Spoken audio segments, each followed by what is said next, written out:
November 8, 1932, Franklin Delano Roosevelt was elected President of the United States during one of the most troubled times in American history. I, Franklin Delano Roosevelt, do solemnly swear that I will faithfully execute the office of President of the United States and will, to the best of my ability, preserve, protect, and defend the Constitution of the United States. So help me God. America was in the grip of the Great Depression. Thousands were homeless, millions out of work, and the entire nation looked for an end to despair. In the 1932 presidential election, the country had been given a choice between the incumbent Hoover or the innovative governor of New York. FDR's campaign was as tireless as the message was simple: a new deal for the American people. Roosevelt promised government intervention to attack the economic crisis, while President Hoover's election message was for America to stay the course and the economy would take care of itself. Our form of government has the capacity. It demonstrates what the courage of a nation can accomplish under resolute leadership of the Republican Party.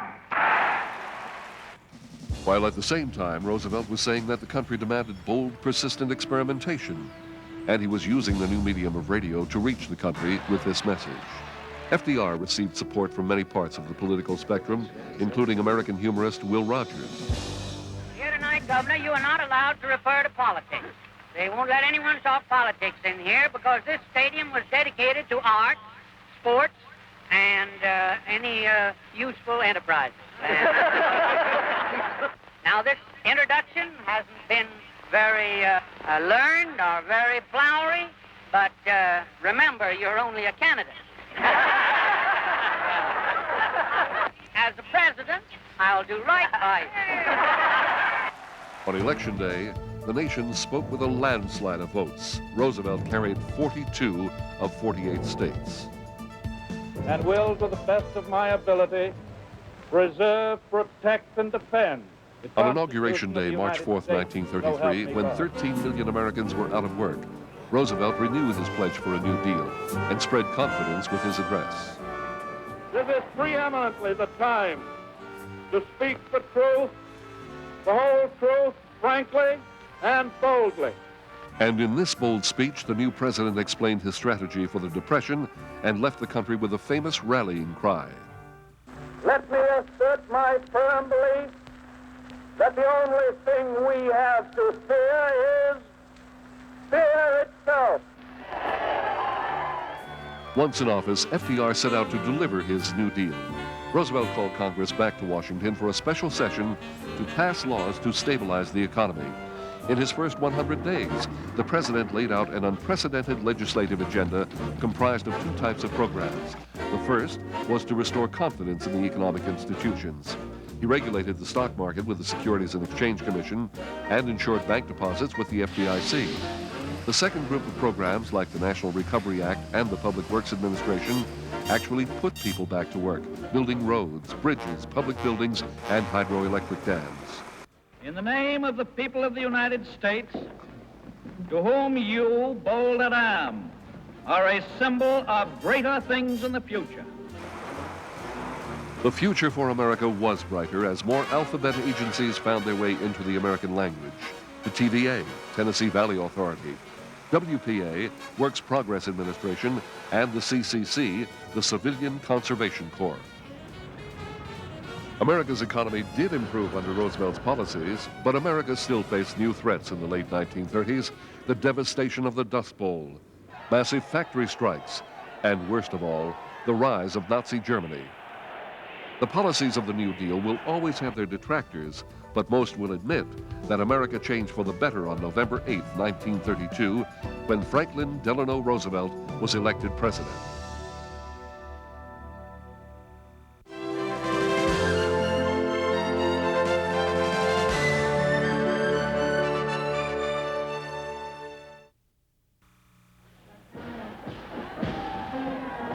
January 30th, 1933, a torchlight parade through the streets of Berlin declared to the world that Adolf Hitler had become Chancellor of Germany.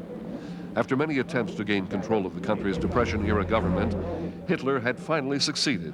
His National Socialist Party, the Nazis, had legally formed a coalition government with the Conservatives after a month of secret meetings. The Conservatives, led by former Chancellor Franz von Papen, believed they would be able to moderate Hitler's extremism. They would find out how wrong they were. Nazism and fascism would soon rule Germany. Businessmen, right-wing politicians, and former army officers put Hitler into power in hopes of stabilizing Germany and destroying the growing Communist Party. Hitler was to share power with German President Paul von Hindenburg. The 85-year-old Hindenburg was the only man standing between Hitler and total control. Large crowds greeted the columns of Hitler's stormtroopers as they marched through the streets. President von Hindenburg and Hitler came to windows in the Chancellery to receive the salutes of the cheering crowd below.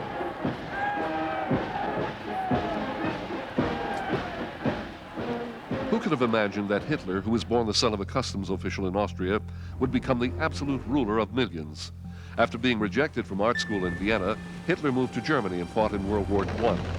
He was decorated for bravery and was never promoted above corporal. After the war, he became involved in the German Workers' Party, which he helped transform into the National Socialist German Workers' Party, and finally, the Nazi Party. After failing to take control of Bavaria's government in the uprising known as the Beer Hall Push, Hitler went to prison. In prison, Hitler wrote Mein Kampf, the book that would become the blueprint for his rise to power. Hitler wasted no time as Chancellor. He began to expand his power immediately. In his first month, Hitler curtailed the power of the press and freedom of speech. When weeks later an arson fire destroyed the Reichstag, Germany's parliamentary chamber, Hitler blamed the communists and used the fire as an excuse to ban the Communist Party. The Reichstag's destruction symbolically ended German democracy. Hitler was on his way to absolute power.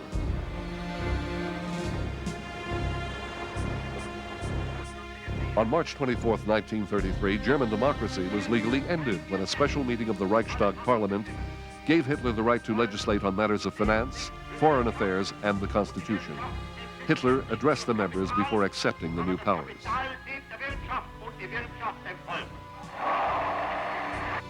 The Nazi Party became the only party in Germany. Hitler used his new powers to begin one of his darkest missions, the persecution of the Jews. The property, businesses, and homes of German Jews were seized and destroyed.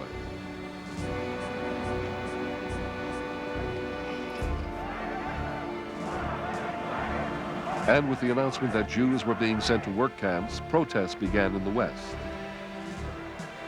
Hitler's persecution of racial minorities and the suspension of personal freedoms started an exodus out of Germany.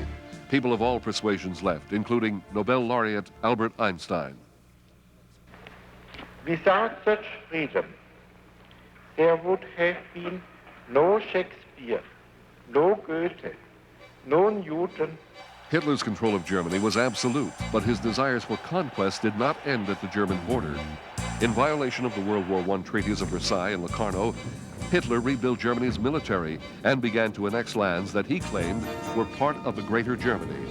Europe's passive response to Nazi aggression encouraged Hitler to continue his empire building. The whole world would soon pay the price.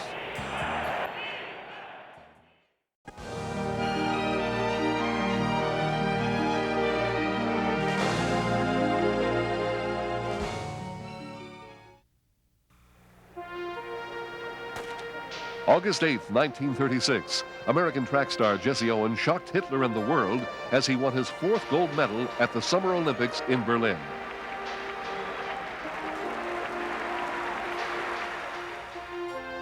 Berlin had become the focus of world attention in 1936, when the Summer Olympics were held in Hitler's Germany. This was to be Hitler's greatest propaganda triumph. Not only would he show off his nation to the world, but he'd prove on the athletic field the superiority of his Aryan race. Like a modern Caesar, he stands on the balcony to receive the salutes of the athletes of 50 nations.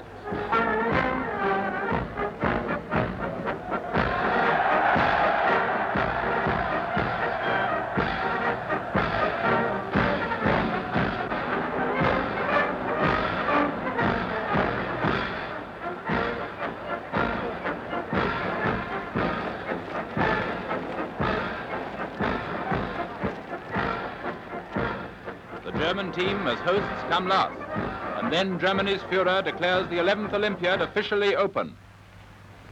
Ich verkünde die Spiele von Berlin zur Feier der 11. Olympiade neuer Zeitrechnung als eröffnet.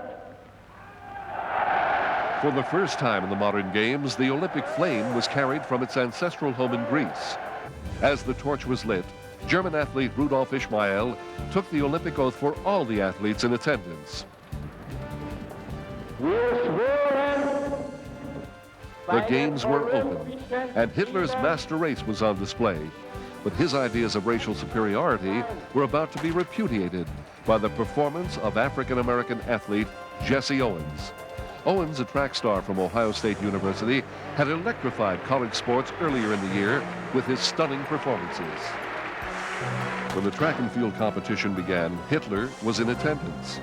He had come to watch his German team dominate their opponents. He even congratulated the first 3 gold medal winners. When Jesse Owens, Cornelius Johnson, and other African-American athletes were awarded their gold medals, Hitler was conspicuously absent.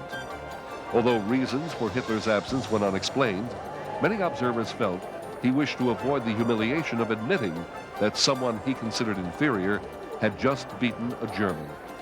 Jesse Owens went on to win gold medals in the 100-meter dash, the 200-meter dash, the long jump, and in the 400-meter relay.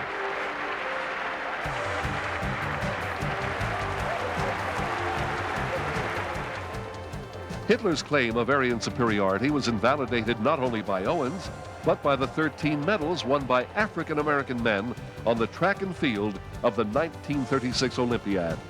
And Jesse Owens, the grandson of a slave, would go down in history not only for his incredible athletic achievement, but for his repudiation of Hitler's racial ideas.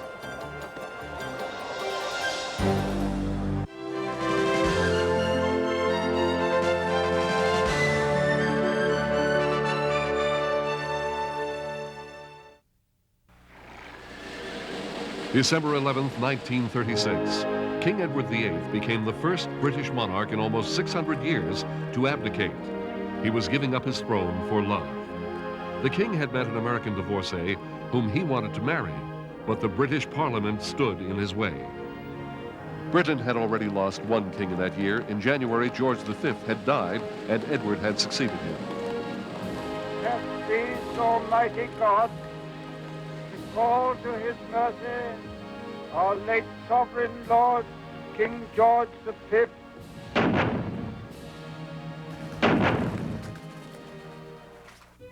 King Edward's new love was the twice-married Mrs. Wallace Simpson of Baltimore, Maryland, in the United States. The couple kept a low profile, but in one of their public outings, they shared a box at the Grand National. The story of Edward's romance was kept out of the British press at the king's own request, but it did find its way into an American newsreel. Today, the American press is filled with rumors of royal romance, of the possibility of King Edward marrying Mrs. Wallace Simpson, the former Baltimore belle. King Edward and Mrs. Simpson have been pictured together on many occasions, and in this topsy-turvy world, it may be time for an American woman to marry a British king.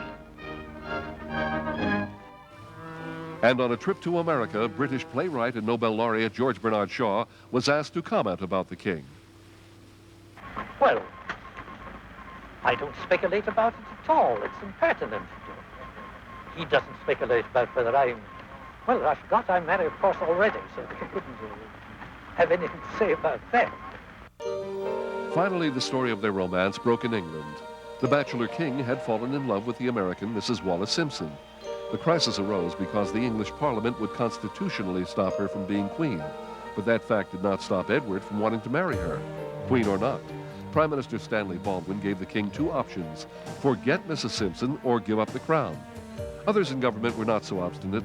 Lord Marley, Deputy Speaker of the House of Lords, supported King Edward. In my opinion, the king's marriage should be a private act and considered as such. In this case, we should be able to avoid a constitutional matter. Even Winston Churchill championed the king's cause to no end. On December 11, 1936, the king made a radio address to a waiting nation. At long last, I am able to say a few words of my own. I have never wanted to withhold anything. But until now, it has not been constitutionally possible for me to speak. You all know the reasons which have impelled me to renounce the throne. But you must believe me when I tell you that I have found it impossible to carry the heavy burden of responsibility and to discharge my duties as king as I would wish to do without the help and support of the woman I love. And now we all have the new king. God bless you all. God save the king. With those parting words, Edward and the woman he loved left England forever. The line of succession was passed to his brother, who became King George VI, and one day, Edward's little niece Elizabeth would be queen.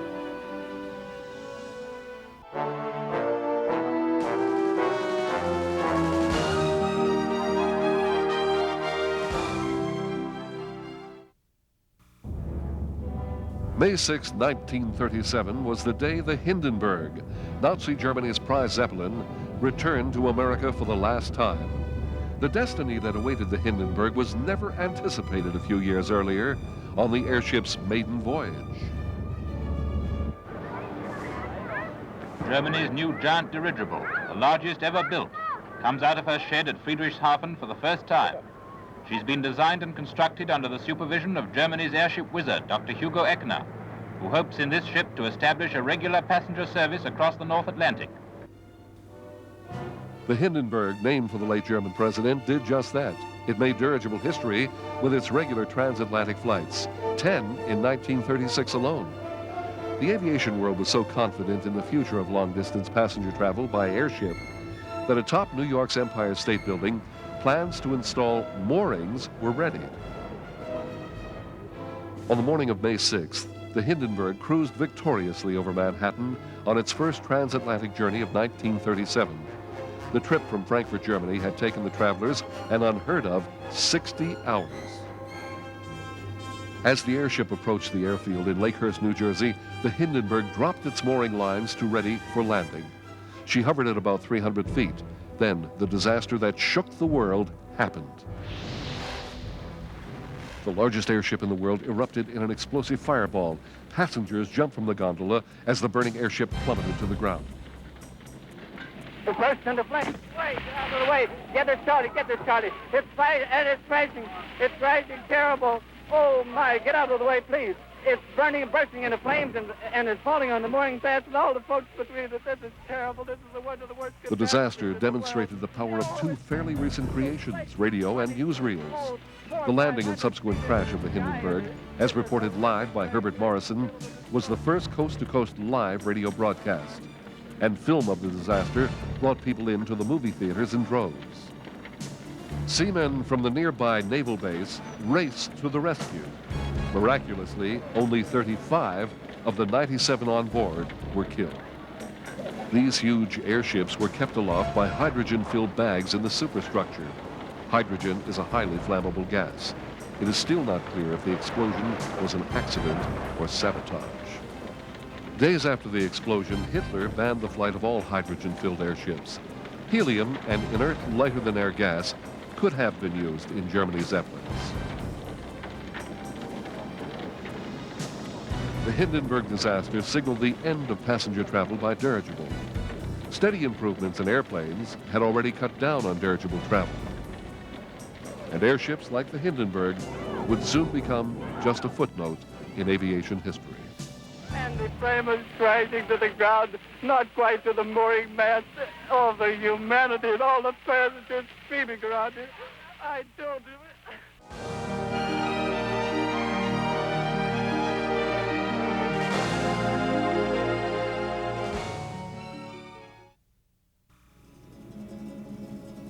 March 28, 1939, Generalissimo Francisco Franco declared final victory in Spain's civil war. After 3 years of fighting, Franco's fascists had finally taken control of the country. In July of 1936, Franco launched his attack on southern Spain from Morocco in North Africa. The assault turned Spain's long-standing civil unrest into civil war. He was joined by 2 army generals in his push to overthrow the leftist government. Franco's insurgent nationalist troops moved north quickly, but still faced fierce fighting from Spain's loyalist Republican Army. Franco preached a fascist and anti-communist doctrine, as had been done in Germany and Italy. Franco's men have not yet completed their mopping up. These pictures were taken by our cameraman on the insurgent side, as the army advances along a trail of fire and death. The roots of the war were found in the political turbulence Spain had experienced for decades. The struggle between right and left caused King Alfonso to leave Spain in 1931. The king hoped his exile and the formation of a new democratic republic would help avoid civil war. But when the new leftist government fell into turmoil, Franco's armies invaded, and he became the leader of the nationalist right.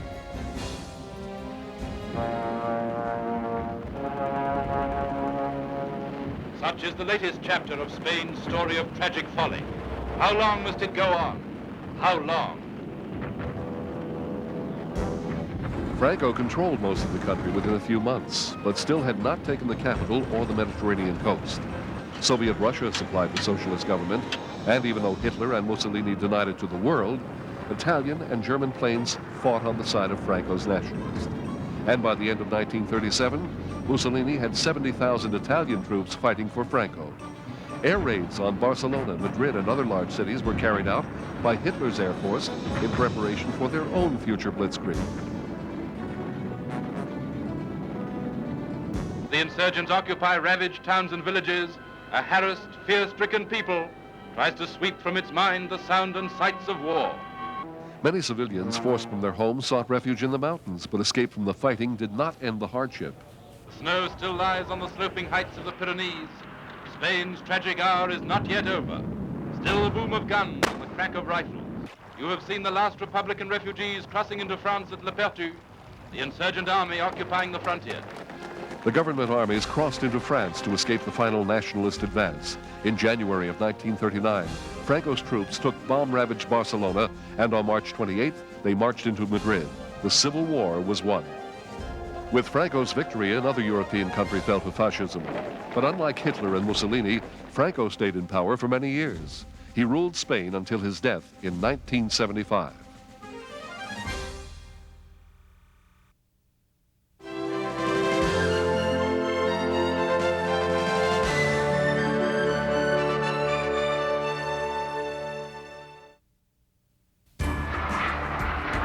August 27, 1939. On a tiny airstrip in the German town of Mariannhill, the world's first piloted jet-powered aircraft, the Henkel 178, took to the air.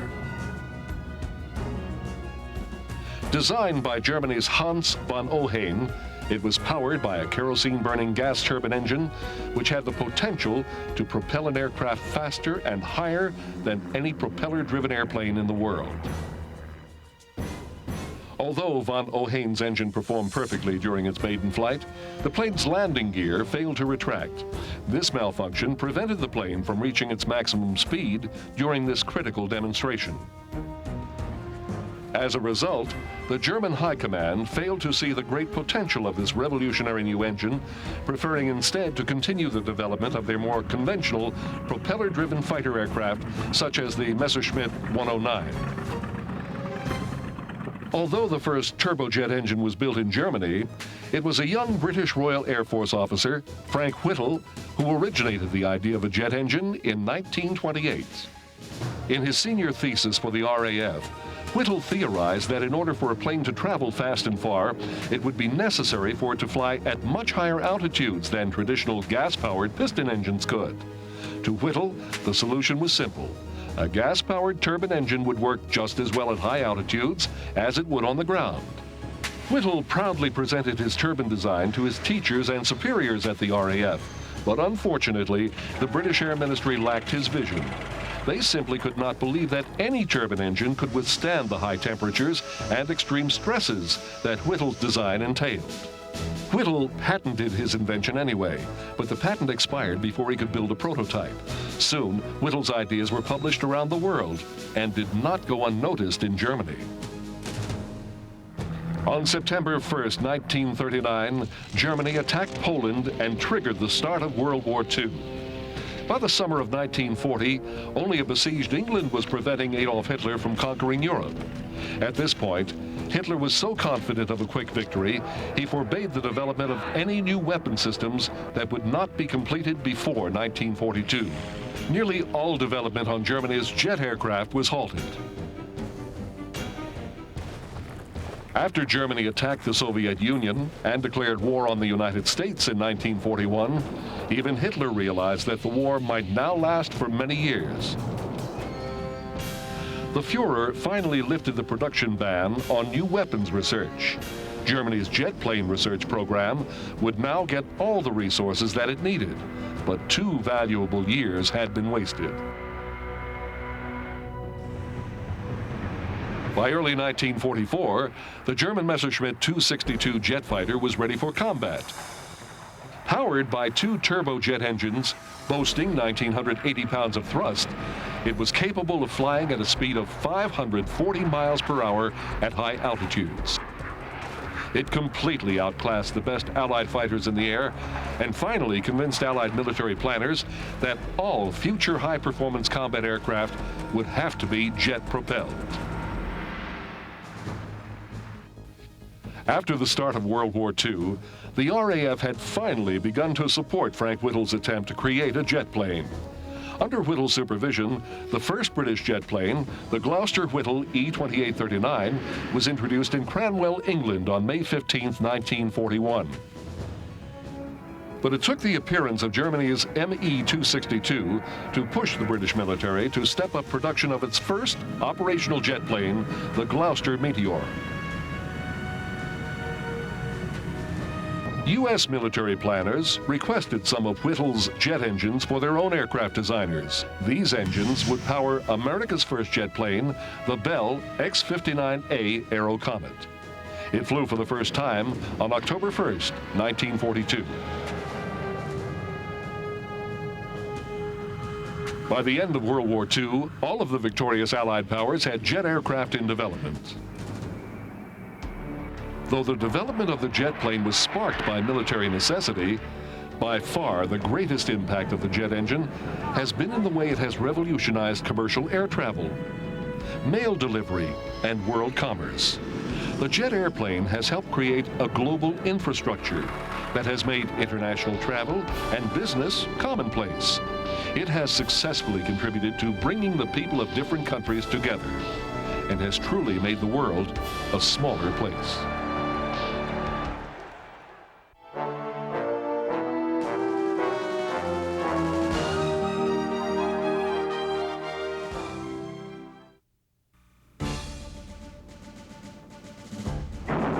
September 1st, 1939, Germany invaded Poland, plunging Europe and later the world into war. Up to this point, Hitler had been able to take over territory through threats and political bullying.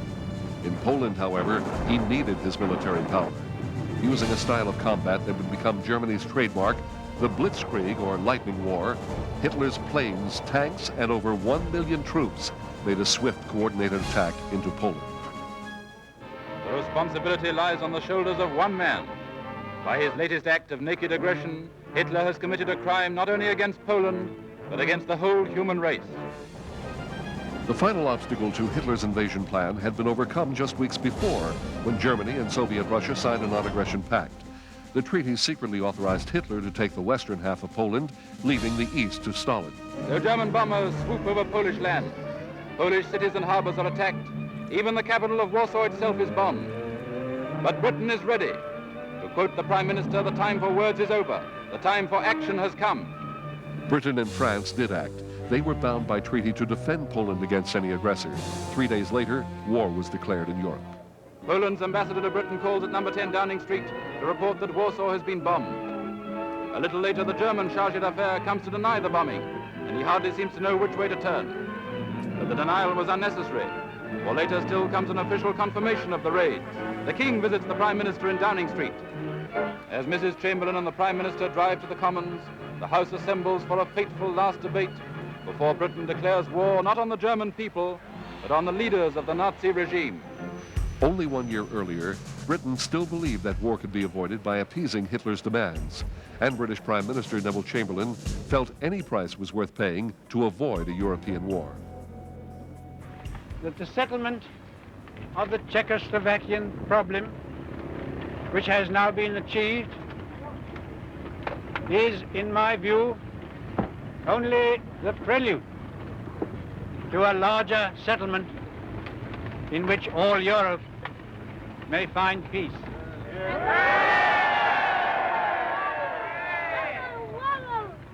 This morning, I had another talk with the German Chancellor, Herr Hitler. And here is the paper which bears his name upon it as well as mine. But Chamberlain's belief that he had achieved peace in his time had been destroyed. Peace was now a thing of the past. The King wears the service uniform of the RAF as he discards the pomp of royalty. Mr. Winston Churchill joins the war cabinet, and the nation is glad that his experience and ability will serve his country again. Britain prepared for war. The military was called to readiness, and children were evacuated from London. In Hitler's attack on Poland, 60,000 Poles were killed, 200,000 injured, and nearly 750,000 taken prisoner. On September 1st, 1939, Hitler had gambled when he invaded Poland.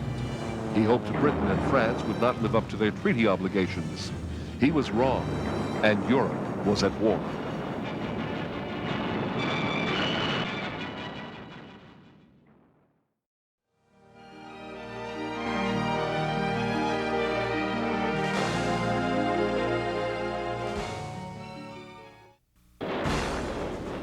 June 4th, 1940. The British Royal Navy completed an amazing 8-day evacuation of Allied forces from Dunkirk on the French coast. The 340,000 troops that were evacuated had been falling back as the German army moved through Belgium and France. By the middle of May, German armored columns had slashed through the Low Countries in Belgium, crushing everything in their path. The Blitzkrieg attack, spearheaded by the elite mechanized divisions and the ever-present Luftwaffe, pushed the Allied forces back to the English Channel. Germany's wild attack becomes more savage every hour. Down swoop their bombers on undefended towns, down upon women and children. Here is one mother and her child leaving a house in northern France that has just been set on fire by a German incendiary bomb. And she is only one of tens of thousands, fleeing before the horror of the mad beast of Europe. When the Belgian army unexpectedly surrendered, it opened a gaping hole in the left flank of the Allied line. The British Expeditionary Force now had to guard against being encircled by the enemy. They let nothing fall into enemy hands. Here is one of the Belgian bridges blown up to stem the German advance.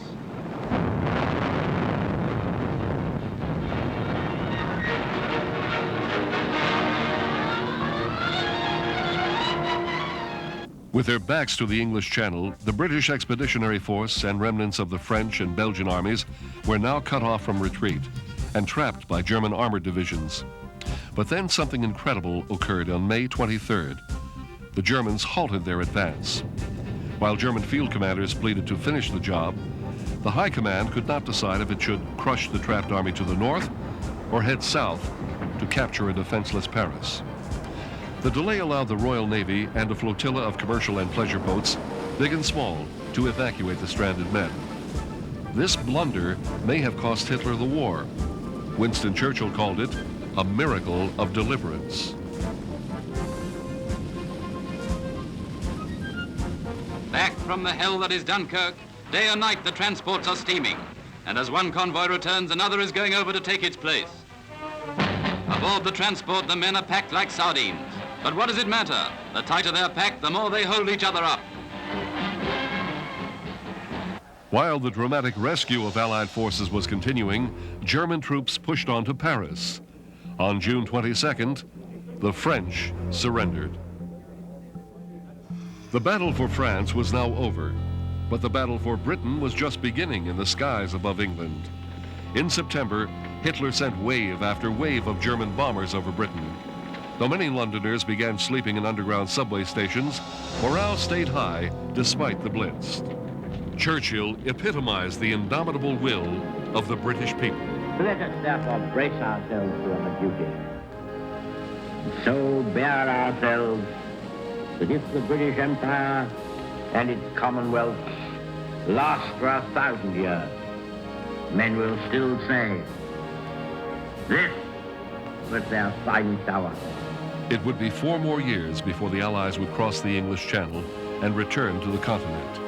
But when they did, they would be led by many of the 340,000 men who were miraculously rescued from Dunkirk on June 4th, 1940.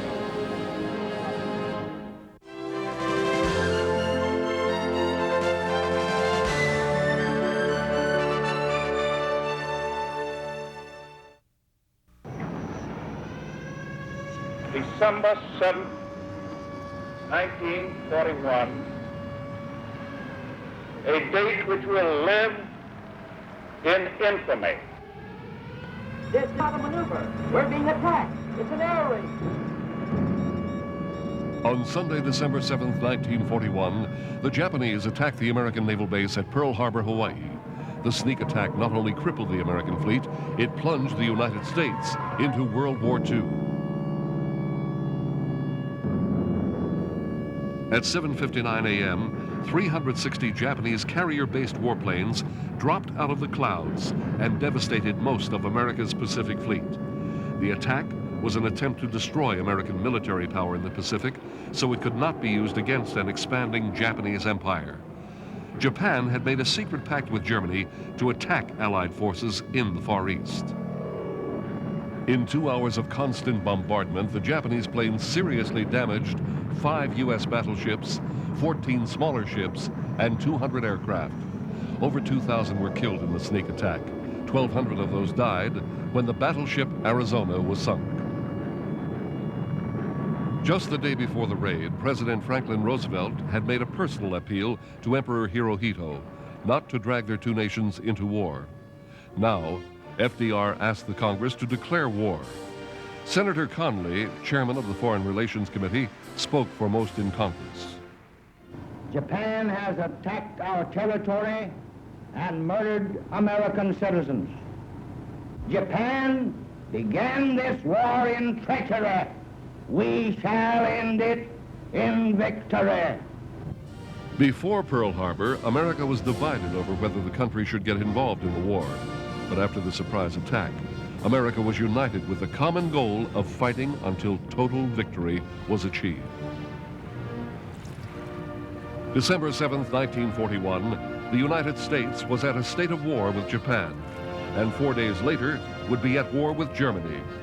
Now that America was involved, it truly could be called the Second World War.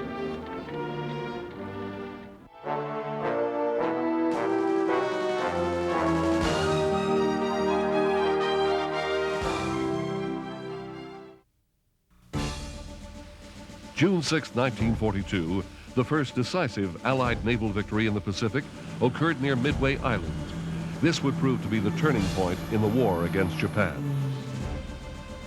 After fighting to a draw in the Battle of the Coral Sea 1 month earlier, the United States surprised the invading Japanese fleet just north of tiny Midway Island, barely 1,300 miles west of Hawaii. The primary battle was conducted by aircraft launched from U.S. and Japanese carriers. Unlike naval engagements of previous wars, the opposing fleets never came within sight of each other. Out of some 54 Jap vessels employed, 4 out of the enemy's 5 aircraft carriers were sunk with all their aircraft, and 2 heavy cruisers and 3 destroyers went down. In all, nearly a third of the force wiped out by the men who remembered Pearl Harbor. The fact that the 4 Japanese carriers sunk by U.S. dive bombers were the ships that launched the Pearl Harbor attack made the victory at Midway even sweeter. The Japanese fleet would now be on the defensive for the rest of the war. Midway's triumph now made it possible for American forces to go on the offensive. 2 months later, they struck. American troop transports and other craft approached Guadalcanal in the Solomons for the initial landing on the strategic Pacific island. America captured Guadalcanal and its important airfield, but the Japanese would try for the next 9 months to regain the island. They understood the strategic importance of the Solomons to the Americans. Tulagi and Guadalcanal formed the bullseye, stepping stones from which to re-win the South Pacific and start the push to Tokyo. The tide had finally turned against the Japanese in the Pacific. Under the direction of General Douglas MacArthur and Admiral Chester Nimitz, the Allied forces began their island-hopping campaign. MacArthur's brilliant strategy was to attack only the smaller, less defended islands, severing enemy supply lines, allowing the better defended Japanese islands to wither on the vine. A mighty carrier, part of the great United States naval fleet protecting the landings of MacArthur's men in the Philippines, prepares to lose its power on the attacking Japs. The summit of the campaign came at the Battle of Leyte Gulf. Japanese Admiral Toyota planned to stop MacArthur's bid to recapture the Philippines, but his plan was doomed. The Japanese Navy ran into the entire American fleet, 166 ships and 1,200 fighter planes in the largest naval engagement in history. The USS Princeton is bombed, but the attacker goes into a death spiral.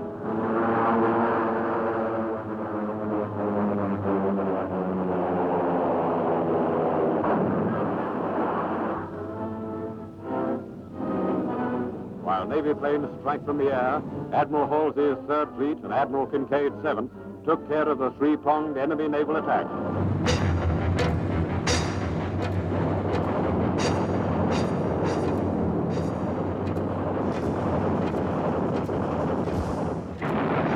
The battle virtually destroyed the Japanese Navy, knocking out over 1/3 of its ships and over 7,000 aircraft. Spearheading the invasion force, Douglas MacArthur waded ashore in the Philippines, from where he was forced to flee 2 years before.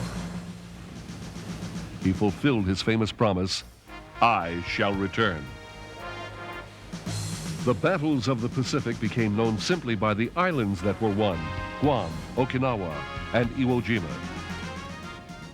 This is Ed Morrow speaking. The greatest United States force ever assembled in the Pacific closes on Iwo Jima. 800 ships and thousands of small landing craft head for the island. Carriers, lying back of the main fleet, sent in hundreds of bombers. The death-dealing planes of the task force return, some of them carrying the scars of battle. Others are even less fortunate. This was the toughest single action of the Pacific War. It cost nearly 20,000 American casualties, over 4,000 of them dead. And the American flag now flies on the summit of Suribachi. The victory at Iwo Jima left Allied forces only 750 miles from Tokyo. The hard fight across the Pacific was finally paying off, and it had all begun with the first American victory on June 6, 1942, at Midway Island.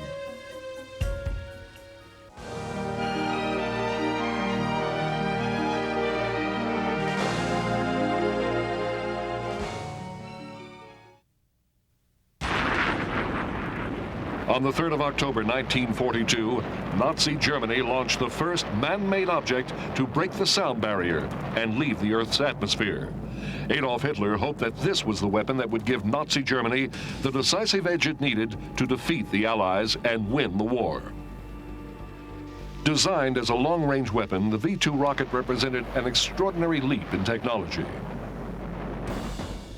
After America's entry into World War II, Germany was barraged by round-the-clock bombings by the U.S. 8th Air Force and the British RAF. The German Air Force, or Luftwaffe, was incapable of stopping the unrelenting raids.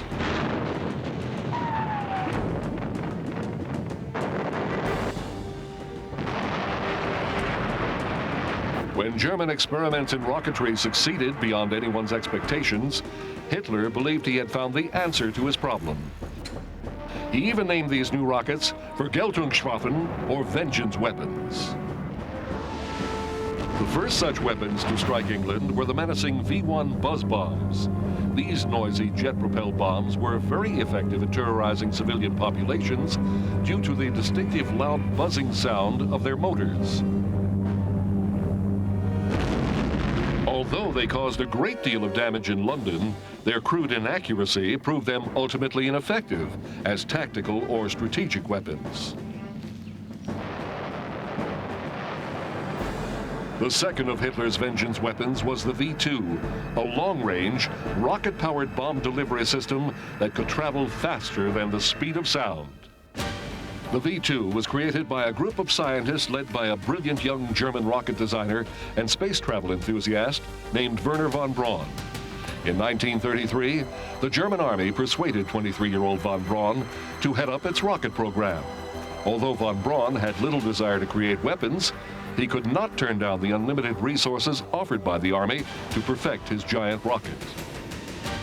Von Braun's masterpiece was 46 feet long, 5 feet in diameter, and weighed 14 tons. It took 10 long years of trial and error to perfect the gyroscopic guidance system and the liquid oxygen and alcohol mixture that gave the rocket its power.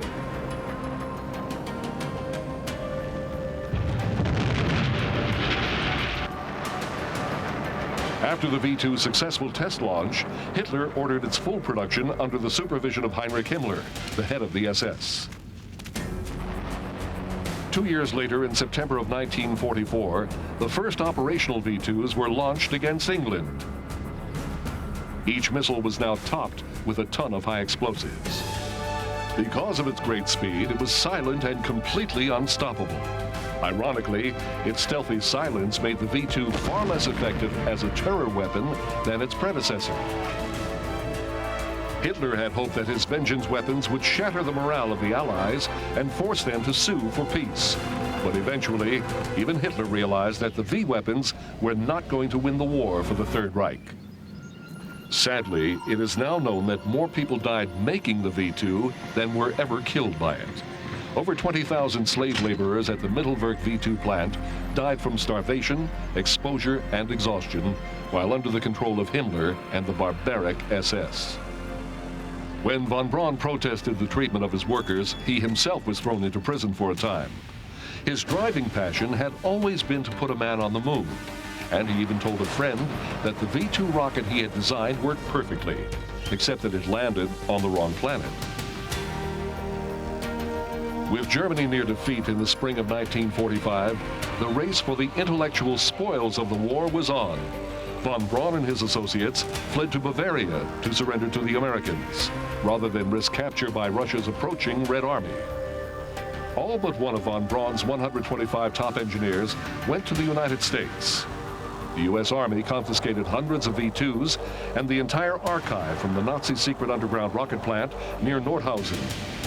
This would provide the cornerstone to America's own fledgling rocket program.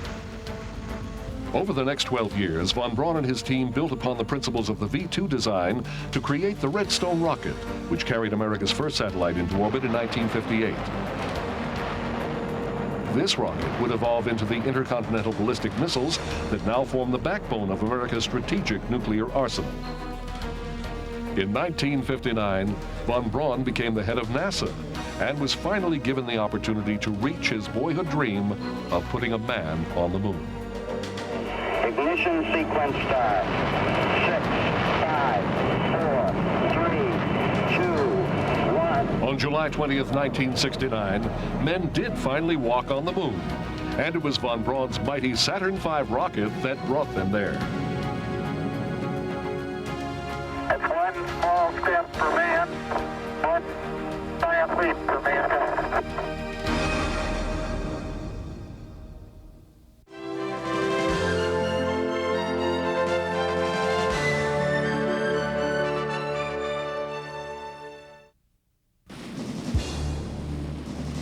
June 6, 1944, the largest combined land, sea, and air operation of all time was launched from bases in southern England to liberate Europe from its Nazi oppressors.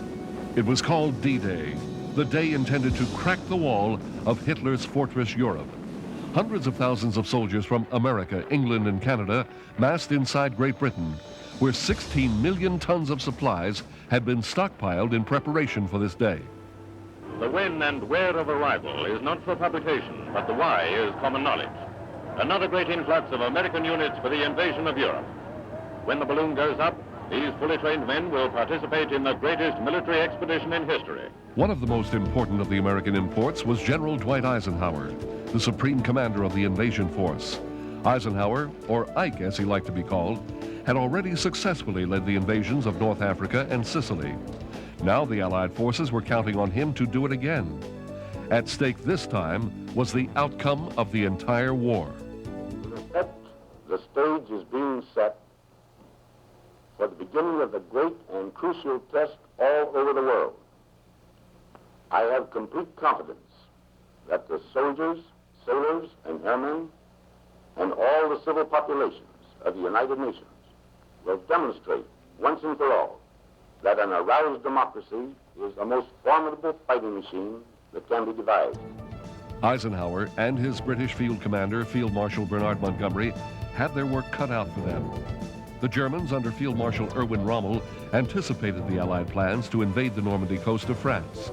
At first, the invasion had to be delayed when the worst channel weather in 25 years made a seaborne invasion too risky. Gambling on a break in the weather, Eisenhower ordered Operation Overlord to begin on June 6, 1944. The dawn of June the 6th comes up like thunder over the invasion coast as Allied heavy and medium bombers, following in the wake of Bomber Command, send down their share of the 20,000 tons of bombs dropped in the 24 hours preceding the landings. The softening up of the German defenses along a broad stretch of coast. 156,000 men landed on the Normandy coast during the first 48 hours of the invasion. 6 beachheads were established despite the punishing fire from Rommel's Atlantic Wall defense. On the beach, plunging waist deep into the sea and threading their way among the steel asparagus tops which project out of the water, the anti-invasion barriers with mines on their tips, one of the devices which was studied long before invasion began. This was going on while Britain breakfasted to the first news of the Allied landings. These pictures take you right in among the men who are putting Dunkirk into reverse, planting themselves on the first bit of French soil to be won back after 4 years. Part of the invasion's success lay in the German reaction. Hitler believed the attack was a feint and thought the real invasion would be east of Normandy. Accordingly, he kept his reserves out of the battle, including his formidable Panzer tank divisions. With Allied air power controlling the skies, the Allies firmly established their beachheads and went on the offensive by June 8th. Tanks begin to rumble ashore as our bridgeheads are extended. Armor for the assault and capture of Bayeux and the heavy fighting around Caen. Stiffening of resistance was to be expected. A Boche with his face bashed about a bit joins the gang of his fellow countrymen taken prisoner. Just a few chipped off Hitler's army of occupation, for whom the invasion bell tolls. With the unqualified success of D-Day, the Allied forces began their push toward Paris. The heroic efforts of the Allied troops on June 6, 1944, would prove to be the beginning of the end for Hitler and Nazi Germany.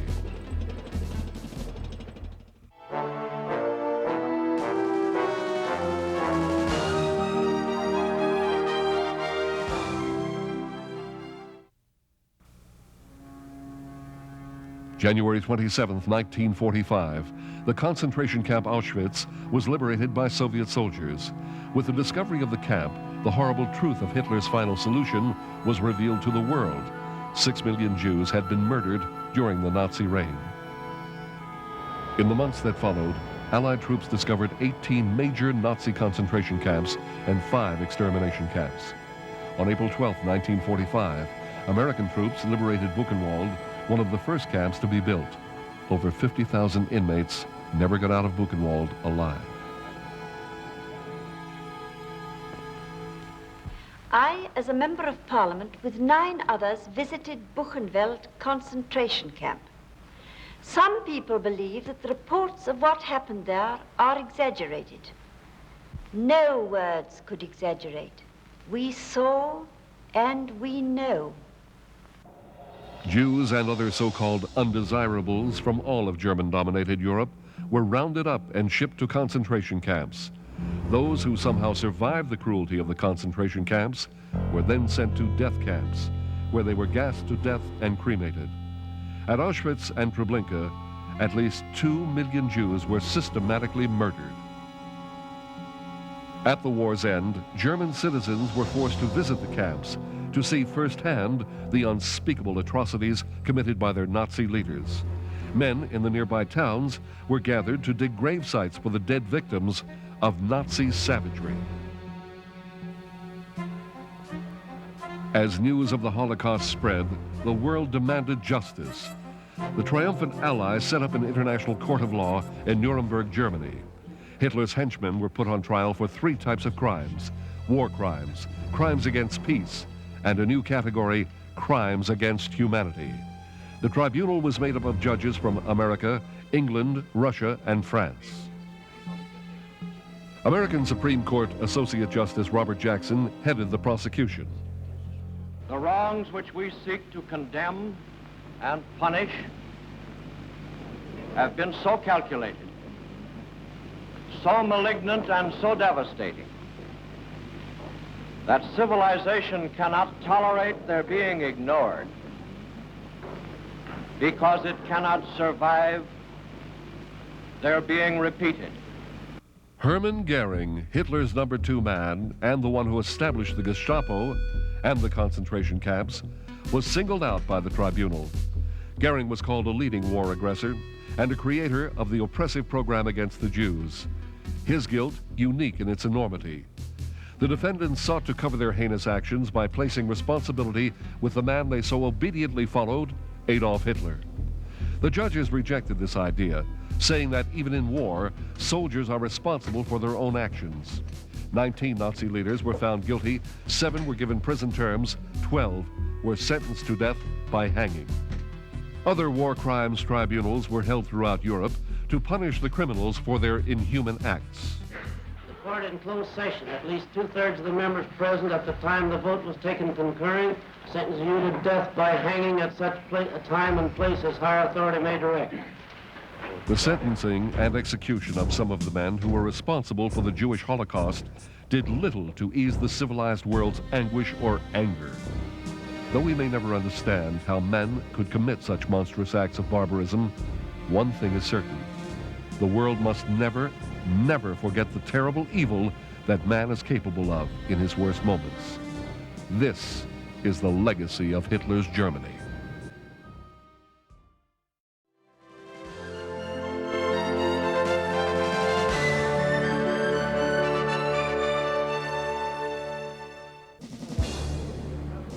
May 7th, 1945, the war in Europe was finally over. The remnants of the German High Command agreed to an unconditional surrender with the Allied nations. General Admiral von Friedeberg will sign first. The battle to take the continent had begun in earnest in early 1943, with Allied saturation bombing over Germany. Even Berlin, Hitler's capital, was bombed. The Allied forces made their first beachhead on European soil in Italy in late 1943. American and British forces fought the Germans and the elements as they drove toward their first goal, the ancient city of Rome. After a bloody campaign, the Germans withdrew to the north, the Italian government surrendered, and Rome was declared an open city. The first of the Axis capitals is now in our hands. 1 up and 2 to go. The victory still lies some distance ahead. That distance will be covered in due time. Have no fear of that. In June of 1944, the decisive event of the war took place as the Allies successfully invaded France and began the long, hard march to Berlin and victory. The noose began tightening on the Third Reich as Russian troops closed in from the east, while British and American forces crossed the Rhine in the west. As troops from America and Britain linked up with the Russians at the River Elbe, victory in Europe was assured. How you, pal? You're one of Joe Stalin's soldiers, and I'm pleased to meet you. We've both come a long way together, and we've done it. German leader Adolf Hitler took his own life rather than face defeat. Germany agreed to unconditional surrender, and their leaders met with British Commander Montgomery to sign the treaty. The signal for the ceasefire, which reads, all hostilities on land, on sea, and in the air by German forces to cease by 0800 hours. On this day of victory in Europe, I would ask you all to remember those of our comrades who fell in the struggle. They gave their lives that others might have freedom. With peace came incredible jubilation and celebration.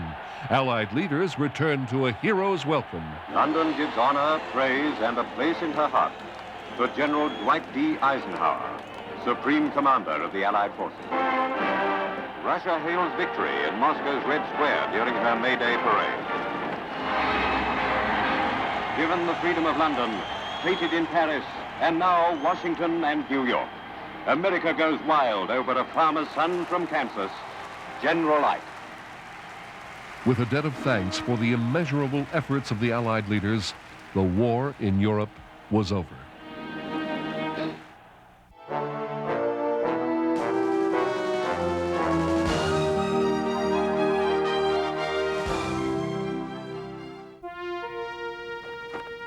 June 26, 1945. 50 nations gathered in the San Francisco Opera House to vote for the approval of the Charter of the new United Nations. And it is now my duty, my honor and my privilege in the chair to call for a vote on the approval of the Charter of the United Nations.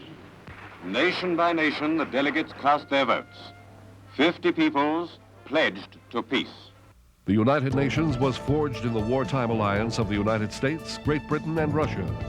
From these three allies came the call for a world body that could settle conflicts and prevent war. We must bring into being an international civil service wholly dedicated to the service of the United Nations. In April of 1945, the first meeting of this august body convened. We, the peoples of the United Nations. Momentous opening words of the Great Charter for World Peace. At San Francisco, 200 men and women of 50 nations labored to build an organization that will outlaw war for all time. The UN hoped to succeed where the earlier League of Nations had not. The big three allies, joined by France and China, would serve as permanent members of a smaller managing cabinet called the Security Council. This Security Council would deal with the more pressing business of the UN. Leaders and representatives from around the world met to discuss and ratify the Charter for the United Nations. Even newly inaugurated President Truman attended. While there, he met with many world leaders. The 5 Security Council nations signed the Charter as a solemn promise to support its purpose. The Charter of mankind's deepest hopes. Humanity demands that this be the Magna Carta of lasting peace. At the final session, President Truman addressed the assembled, speaking to the importance of this newly founded body. If we had had this charter a few years ago, and above all, the will to use it, millions now dead would be alive. If we should falter in the future in our will to use it, millions now living will surely die. Well, there's a time for making plans, and there's a time for action. The time for action is here now. With these strong words, Truman challenged the countries of the world to live up to the principles endorsed by the Charter, and hoped that the United Nations would preserve peace and security for all, as was its goal. On June 26, 1945, the people of the world moved a little closer as the United Nations brought these 50 countries together. The experiment in international cooperation and peace would grow to include over 180 nations.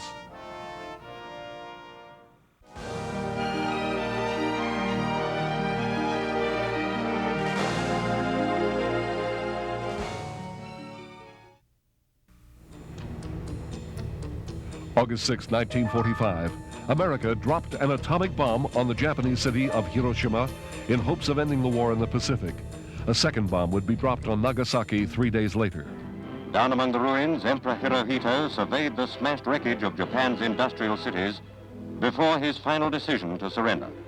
The total devastation caused by the bombs forced Japan to capitulate. The atom bomb's creation had been part of the best-kept secret of the American war effort. In 1942, the U.S. government gathered the free world's greatest physicists and began what was called the Manhattan Project. Dr. Robert Oppenheimer led these scientists at their base of operations in Los Alamos, New Mexico. On July 16, 1945, their years of work were finally tested. The first test of the atomic bomb in the New Mexico desert. The shattering overture to a new era in man's history. These pictures were taken from a distance of 6 miles. Awe-stricken scientists watched a column of smoke leap 40,000 feet into the stratosphere. The first successful detonation of the atom bomb took more than just the efforts of the Manhattan Project scientists. The U.S. government spent $2 billion building secret cities to construct the bomb. Oak Ridge, Tennessee, site of one of the huge secret factories producing atomic bombs. This amazing city never appeared on any map. On a 59,000-acre military reservation lived 78,000 men, women, and children, a hidden community sealed off from the outside world. The Manhattan Project was initiated after FDR received a letter from Albert Einstein that theorized how a super bomb could be created by splitting the atom. The theory became reality on July 16, 1945. Equipped with meters to measure radioactivity, lead-shielded tanks bring atom scientists to inspect the results of their work. In August, the bomb was loaded aboard an American B-29 Super Fortress bomber named the Enola Gay. Colonel Paul Tibbets was at the controls. America revealed this awesome destructive power to the world by dropping the first atomic bomb on the Japanese city of Hiroshima. Revealed here at ground level is a trail of devastation such as the world has never known.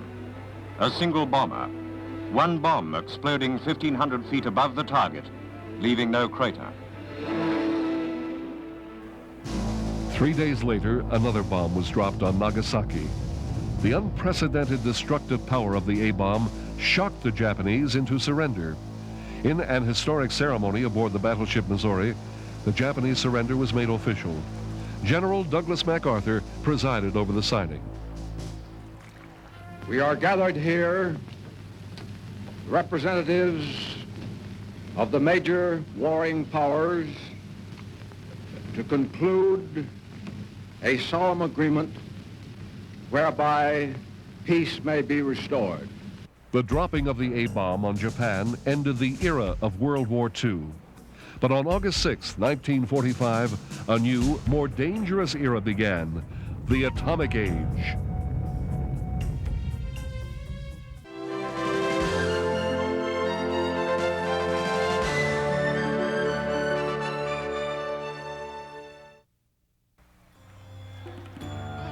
January 30th, 1948, Mahatma Gandhi was murdered. The 78-year-old spiritual leader of India's independence movement was shot to death on his way to prayer in Delhi by a Hindu who was maddened by Gandhi's efforts to reconcile Hindus and Muslims. Only 5 days before, Gandhi had completed a 5-day fast to encourage friendship. And only 5 months earlier, Gandhi's life efforts came to fruition.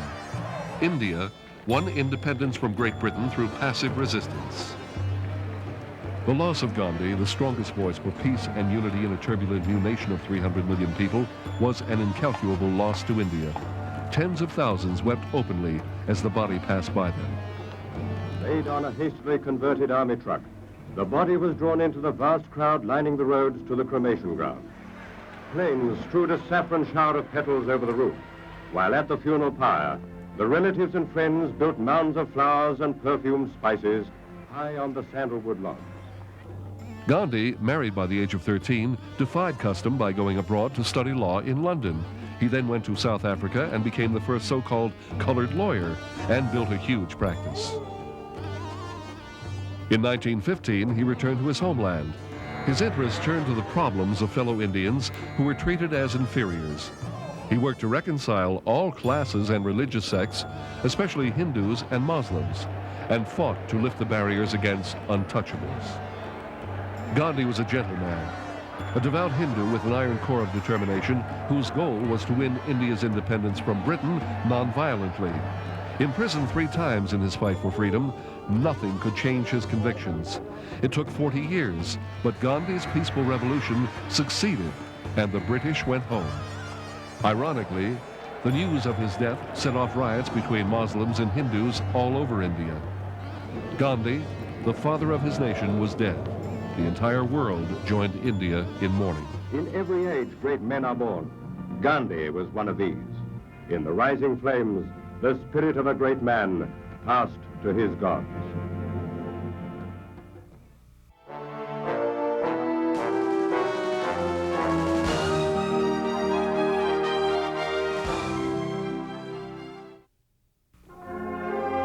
May 14th, 1948, in Tel Aviv, Jewish leader David Ben-Gurion proclaimed the rebirth of the nation of Israel. On this day, one battle ended, but another began. The Jewish struggle to have their own homeland was won, but living there in peace was not. 5 Arab nations, Transjordan, Lebanon, Syria, Egypt, and Iraq, mobilized with the goal of liquidating the newly formed Jewish state. So started the War of Independence, which lasted several months, leaving thousands dead. Ironically, it was the Arabs who ordered the Palestinians out of Israel so that they would not get hurt in the fighting. The story of modern Israel began in 1917. Palestine, which had been under Ottoman Turk rule for centuries, was mandated to the British by the League of Nations after World War I. Aware of the persecution that Jews were suffering in Eastern Europe, British statesman Lord Balfour suggested that a Jewish homeland be established in Palestine.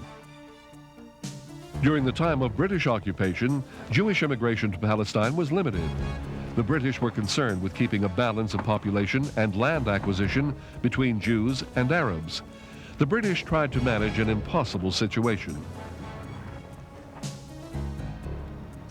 Wearied by the terrible toll of World War II, Britain turned the problem of Palestine back to the United Nations. With fighting increasing to large-scale battles, the UN approved in November 1947 a resolution to partition Palestine into Jewish and Arab states. The Zionists accepted it, but the Arabs rejected it. The Jewish state will include the ports of Haifa and Tel Aviv and the whole of the Negev Valley. The Arab will occupy the fertile eastern part. Jerusalem will come under United Nations trusteeship. The boundaries of the land were based solely on demographics, and the new frontiers were indefensible. Riots broke out, with continued killing of Jews, Arabs, and the British.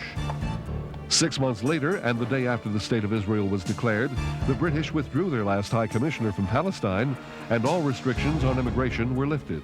The seas are now open to the seekers of the Promised Land. The refugees from memories of war-scarred Europe land in a country already in the grip of bitter racial strife.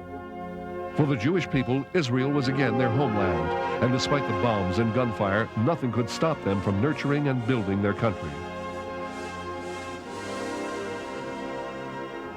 45 years later, after numerous attempts to reconcile the differences between the Arabs and Israelis, an historic moment occurred. We who have fought against you, the Palestinians, we say to you today, in a loud and a clear voice, enough of blood and tears. Enough! In a groundbreaking accord, Israel agreed to Palestinian self-rule in the occupied territories, and the PLO agreed to recognize the legitimate existence of Israel, the nation that had been reborn on May 14, 1948.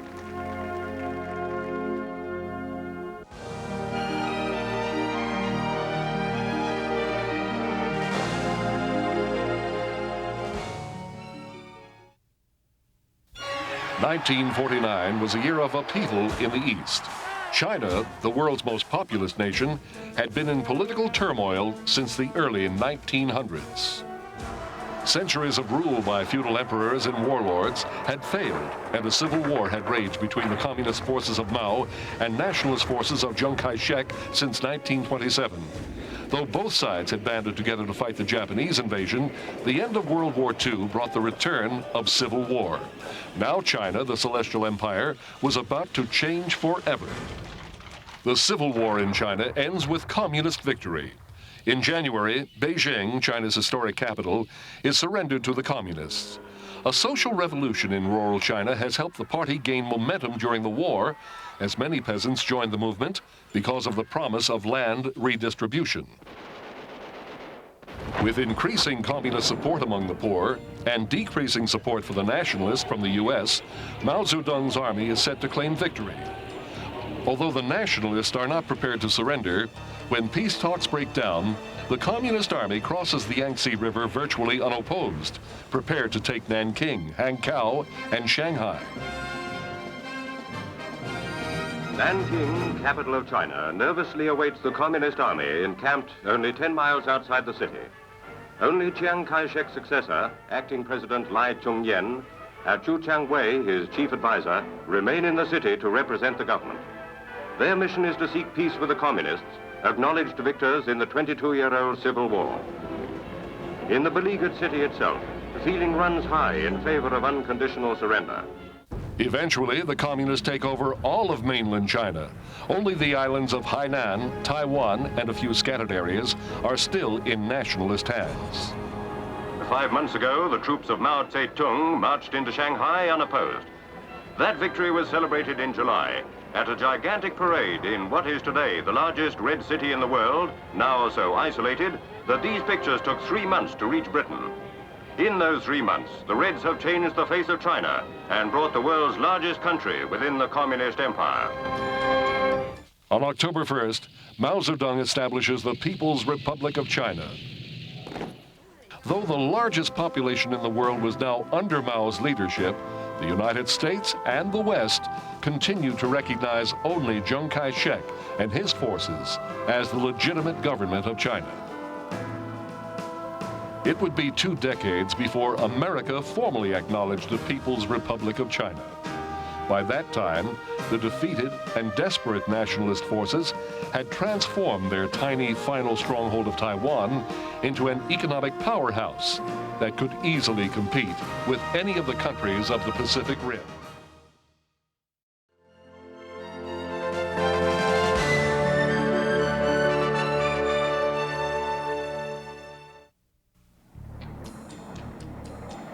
June 25, 1950, North Korean forces invaded South Korea, starting the Korean War. 2 days later, the United Nations passed a resolution urging members to stop the North Korean aggressors, and the U.S. responded. Korea is a small country, thousands of miles away. But what is happening there is important to every American. On Sunday, June 25th, communist forces attacked the Republic of Korea. Free nations must be on their guard, more than ever before, against this kind of sneak attack. We are united in detesting communist slavery. We know that the cost of freedom is high, but we are determined to preserve our freedom no matter what the cost.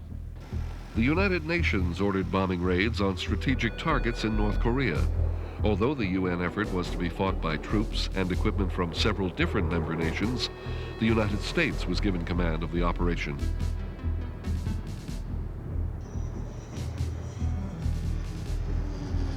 President Truman appointed General Douglas MacArthur chief of UN forces.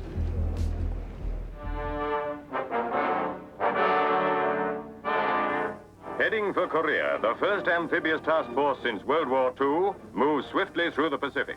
Under a British-American air umbrella, the Armada arrives off Pohang and the landing craft go in. Despite expectations of opposition, the United States 1st Cavalry Division easily established a beachhead.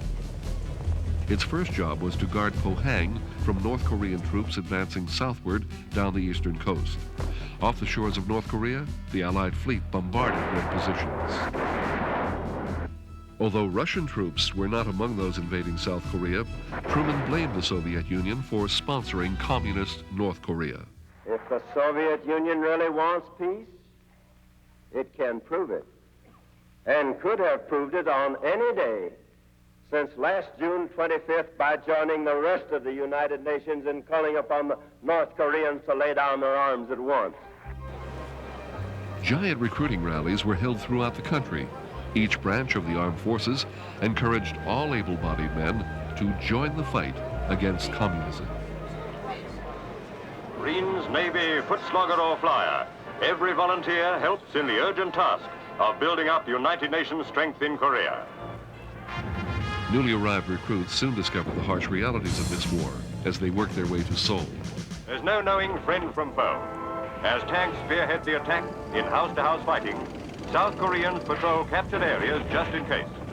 Wounded prisoners are brought in for treatment before being sent back to base.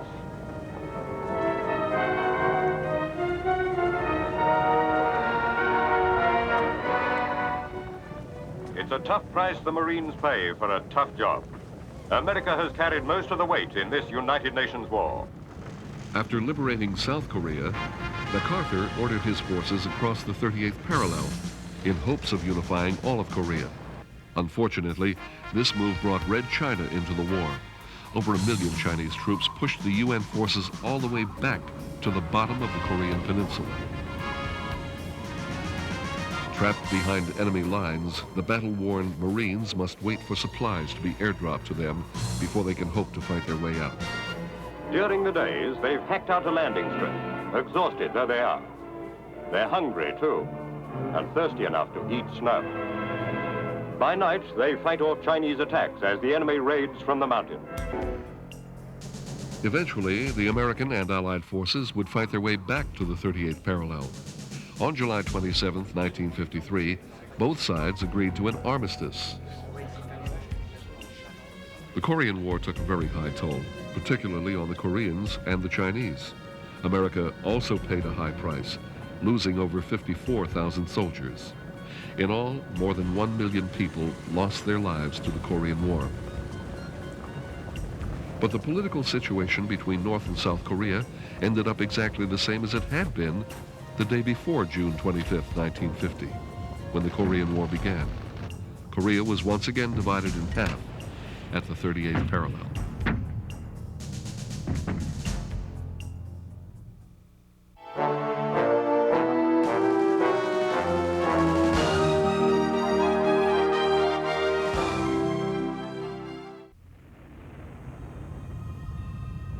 November 1st, 1952, the United States exploded the first hydrogen bomb. Aboard a Navy ship steaming toward Eniwetok Atoll in November 1952, a handful of men share a secret which can shape the fate of the world. On a tiny island named Illujalab, the Atomic Energy Commission and the Defense Department are preparing to explode the world's most fearsome weapon, the first hydrogen bomb.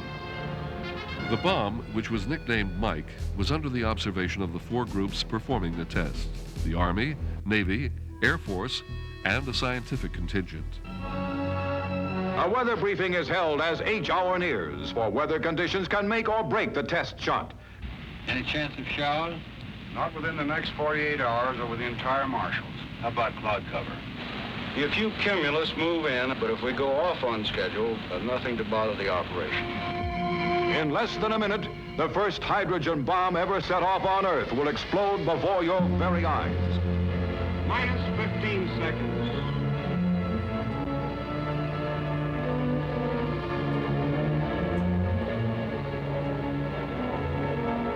Minus 10 seconds.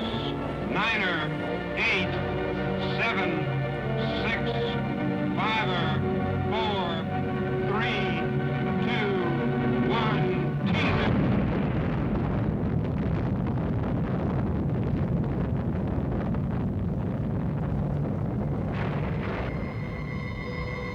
Watch the shockwave as it rolls toward the flagship. This film was edited to exclude any classified information and was released 2 years after the bomb was exploded. Helicopters whirling away to study the test island must get in and out quickly. Radioactive dust will begin showering the atoll in an hour. From the helicopters, observers could clearly see that the island was completely flattened. There was nothing left except what seemed to be a deep crater and the dark blue water. The bomb produced a fireball more than 3 miles across. Compared to New York's skyline, this meant that with the Empire State Building as the 0 point, the fireball would extend from Washington Square to Central Park, searing 1/4 of the island of Manhattan in an instant. The tremendous upsurge of air from the detonation rapidly pushes up the Mike cloud. Again, nothing of this height and width has ever before been witnessed. If the picture is stopped at this point in the cloud's growth, the height of the cloud is approximately 40,000 feet. This means that 32 Empire State Buildings at 1,250 feet each could be piled one on top of the other before they would reach the cloud's altitude at this time, roughly 2 minutes after zero. Some 10 minutes later, the cloud approaches its maximum. The mushroom portion of the deadly radioactive air mass has pushed up to around 10 miles and spreads out along the base of the stratosphere to the width of about 100 miles. The stem itself is snaking upward to a height of about 25 miles. The bomb, which created a crater approximately a mile in diameter, was hundreds of times more destructive than the atomic bombs dropped on Hiroshima and Nagasaki. Everything within a radius of 3 miles was completely annihilated. Severe to moderate damage was recorded out to 7 miles. The lateral destructive effects were the greatest achieved by a single explosive device. Light damage extended as far as 10 miles.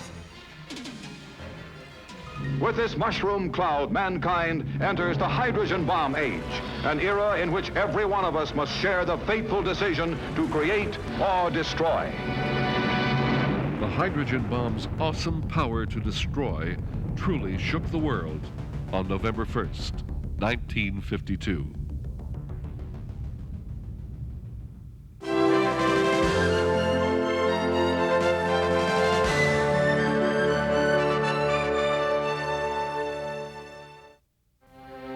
March 5th, 1953.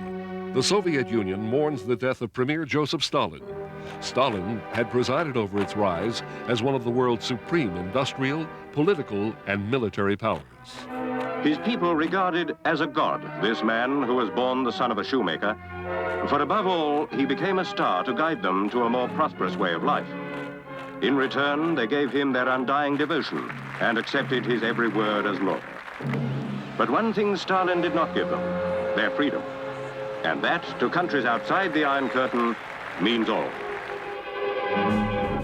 As a young man in the Russian colony of Georgia, Stalin had studied for the priesthood, but was lured away by socialism. Stalin's destiny was sealed when he met Vladimir Lenin in 1905. He became involved in the Bolshevik movement and in the October Revolution that gave birth to the Soviet Union. While his contemporaries despised the mundane drudgery of committees and party machinery, Stalin thrived on it and used it to his advantage. Soon, he had seized control of the party, and despite a rift with Lenin, Stalin was poised to succeed him. After Lenin's death in 1924, Stalin dismantled his predecessor's liberal economic policies and established a police state. To increase agricultural and industrial production, he introduced the first 5-year plan. Stalin began by confiscating farmland, crops, and livestock in the name of the state. He then forced more than 25 million people onto state-run farms called collectives. Those who resisted were sent to prison camps in Siberia. Many more were executed. The results were tragic. Agricultural production plummeted, and at least 15 million people starved to death during collectivization. Stalin pressed on with industrialization and built factories across the Soviet Union. Soviet production surged, and by 1937, it was second only to the United States. Reacting to criticism over the failures of collectivization, Stalin launched the Great Terror in 1934, a bloody purge of the party and military. In elaborate show trials, the accused were declared counter-revolutionaries, coerced into confessing imaginary crimes, and put to death. Stalin also used propaganda and a cult of personality to seduce and control the Soviet people. He replaced organized religion with the worship of communist heroes, including himself and Lenin. In paintings and photographs, Stalin was depicted as a benevolent great leader, vigilantly watching over his people. As reassuring as these images were, the Soviet people's faith in Stalin's leadership would soon be tested by Adolf Hitler's invasion of the Soviet Union in World War II. Millions perished as the German army ravaged the Soviet Union, leaving only devastation in its wake. But the Soviet people rallied, and the Red Army eventually drove the invaders back to Berlin. At conferences in Tehran and Yalta, Stalin met twice with British Prime Minister Churchill and American President Roosevelt. The Big Three discussed and planned post-war Europe. Stalin promised fair and democratic elections in Soviet-occupied Eastern Europe. But these elections never took place, and relations with the West deteriorated. In 1949, the Soviet Union revealed its nuclear capability. Stalin's crowning achievement signaled to the world that the USSR had indeed arrived as a superpower. The Cold War was on. On March 2nd, 1953, Stalin suffered a brain hemorrhage and succumbed 3 days later. The years after Stalin's death saw a marked decline in the extreme brutality that defined his regime. In 1956, Nikita Khrushchev shattered the myth of Stalin when he denounced the former leader and his crimes before the 20th Party Congress. Stalin cast a long shadow over future leaders of the Soviet Empire. He created a superpower, but had also planted the seeds of its destruction. Though today's Russia wrestles with a host of problems inherited from the Soviet era, many Russians long for the stability and order provided under Soviet rule. As it struggles in its experiment with democracy, Russia is haunted by the ghost of its ruthless and enigmatic leader.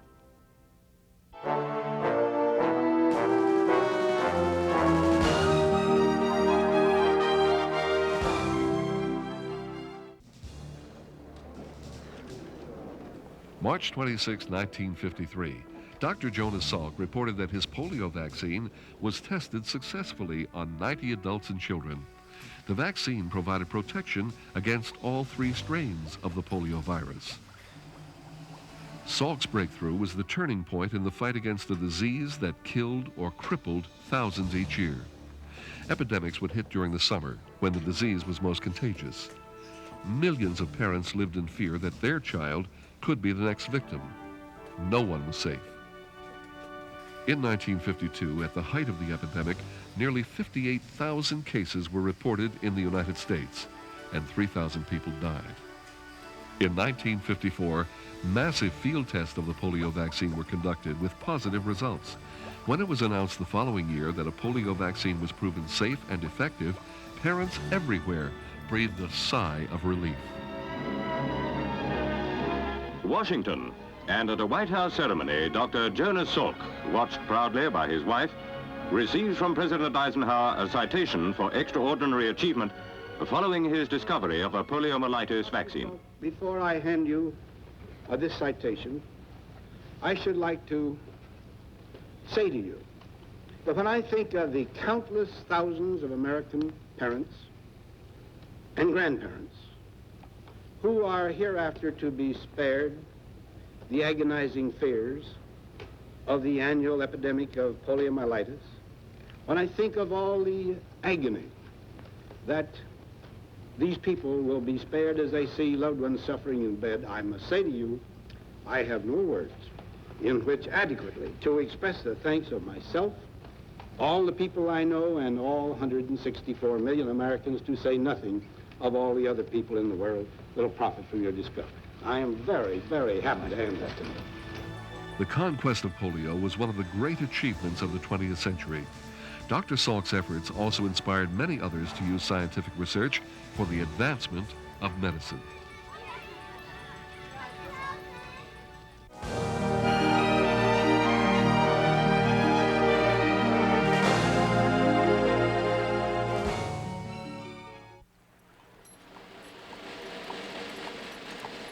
June 2nd, 1953, all of Great Britain celebrated the coronation of Queen Elizabeth II. At 25 years of age, Elizabeth had ascended the throne 16 months earlier, after lung cancer claimed the life of her father, King George VI. But this day was one for celebrating, as thousands of people gathered in the streets of London to welcome their new queen. Trafalgar Square, with its crowds who have waited all night to greet Her Majesty. As a young girl, Elizabeth never imagined that she would one day reign as queen.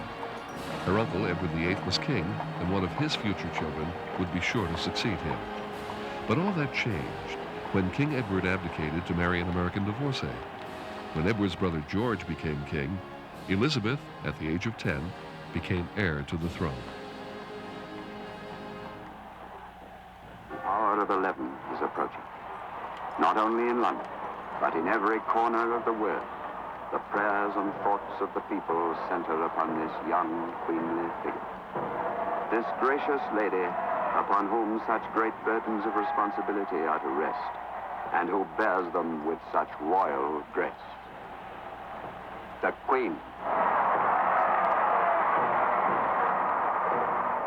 Elizabeth impressed many of her countrymen during World War II. Over the objections of her royal parents, the then Princess Elizabeth served as a second lieutenant in the women's services, working as an auto mechanic and truck driver. Thence goes Queen Elizabeth to sit in King Edward's chair for the most sacred rite of her anointing. Be so merciful that you be not too remiss, so execute justice that you forget not mercy. O God, the crown of the faithful, bless, we beseech thee, this crown, and so sanctify thy servant Elizabeth, upon whose head this day thou dost place it for a sign of royal majesty. Go forth into the crowd. Our love will shield you. Our voices cheer you. Our prayers uphold you. Our hearts be with you. As Queen Elizabeth was escorted to Buckingham Palace, she was cheered by thousands who had waited for hours and braved rainy weather to get a glimpse of their queen. Many there are who will speak with pride to their children and grandchildren in the years to come, telling how they saw Queen Elizabeth at her coronation, living again the memory in their hearts. The new Queen Elizabeth would go on to reign for over 40 years, longer than any British monarch since Queen Victoria.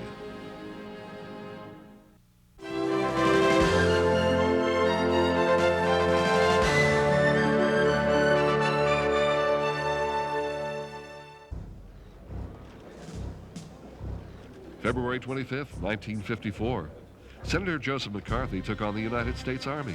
He issued summonses to Army officers, browbeat a brigadier general, and accused the Army of giving an honorable discharge to an alleged communist sympathizer.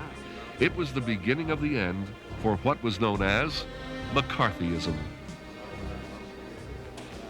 Wisconsin Senator Joe McCarthy had been exploiting the nation's fear of communism for his own gain.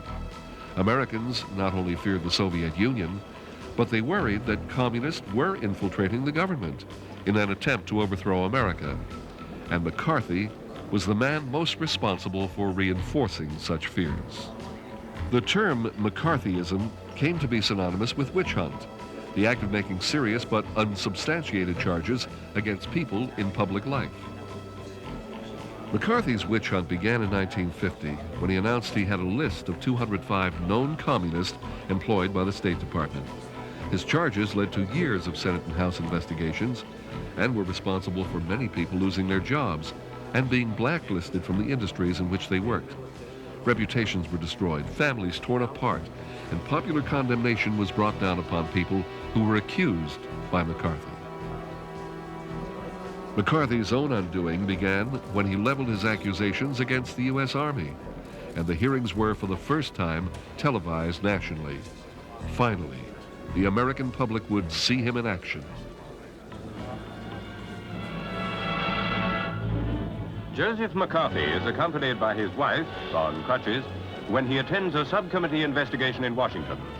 Army Secretary Stevens further accuses McCarthy, who has his Lieutenant Roy Cohn close by his side, of using improper pressure during his probes into communism in the Army. The U.S. Army was outraged by McCarthy's accusations. McCarthy even accused President Eisenhower of treason. After almost a month of proceedings, the Senate found that fellow Senator McCarthy acted in a manner they called contemptuous and reprehensible.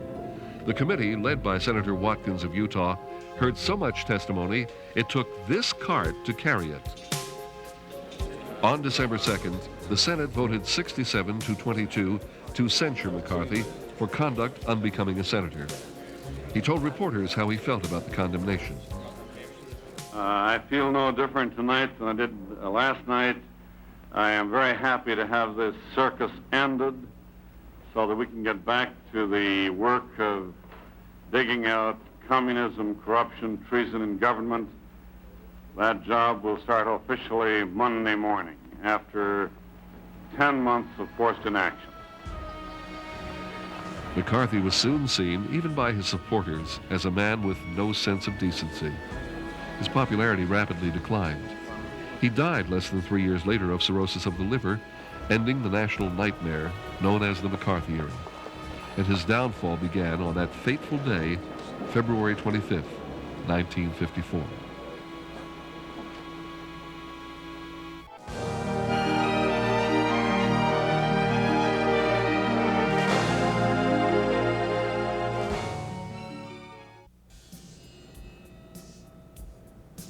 October 31st, 1956, British, French, and Israeli troops invade Egypt in what would prove to be a futile and unpopular attempt to wrest control of the Suez Canal from Egypt.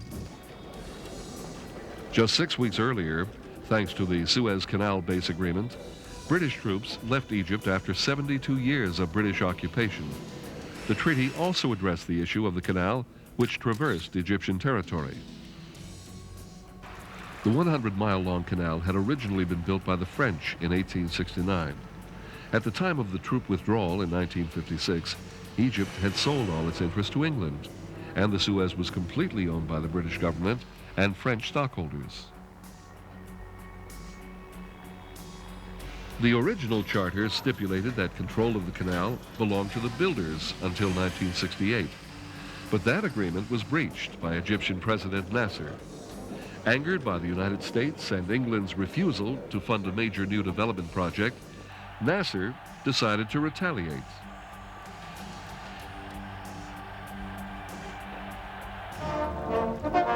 The Suez Canal, never far from the news in its 87 years of history, hits the headlines like a bombshell when, without a hint of warning, Egypt's Premier, Colonel Nasser, announces that his country is taking it over. The profit is to be used to complete the Aswan Dam, the huge project from which Britain and America recently withdrew their offers of financial aid. The seizure of the canal not only meant the loss of hundreds of millions of dollars, but also threatened the vital interests and economic lifeblood of its two largest users, England and France. Most of the oil for both countries passed through the canal, as well as a large part of their trading and consumer goods.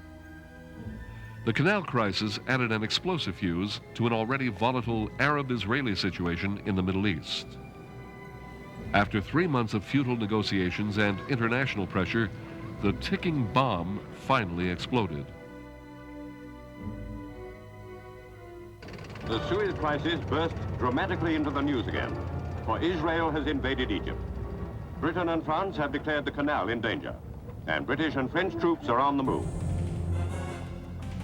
When the Suez War finally erupted, it did so on two fronts. First, with an Israeli blitz across the Sinai Peninsula, followed by a British-French assault against the Suez Canal itself. Although it was denied at the time, all three countries had joined in planning the invasion.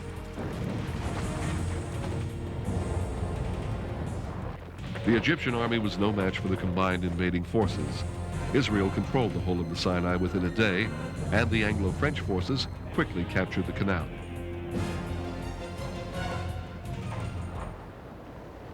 The international outcry against the invasion was swift. The United States was harshly critical of its traditional allies and led a censure movement at the United Nations.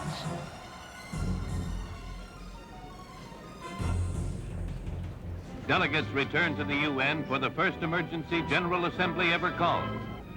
The unprecedented session brings U.S. Secretary of State John Foster Dulles from Washington with Ambassador Lodge.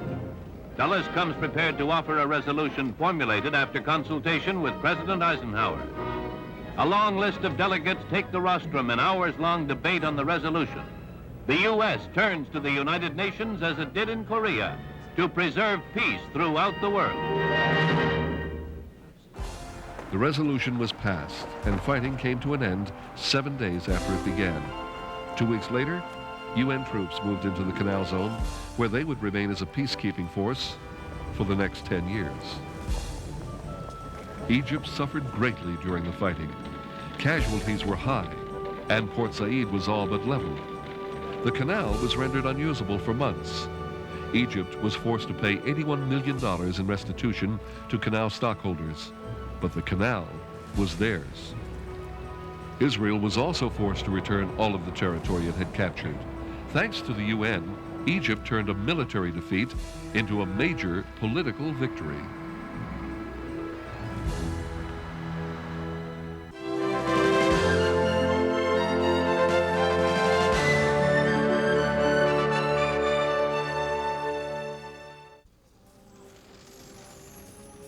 November 4th, 1956, at dawn, 1,000 Soviet tanks rolled into the center of Budapest to put down a revolt which had brought hope, freedom, and a new style of government to the people of Hungary. The rise against Soviet rule had begun some weeks earlier. This is how it all started, with a peaceful students' demonstration 100,000 strong. They carried pro-communist banners. No one spoke of rebellion. All they asked was greater democracy within the present regime. But meanwhile, on the radio, Party Secretary Guerreau was describing the demonstrators as rabble. And the word was like a burning match in a powder barrel.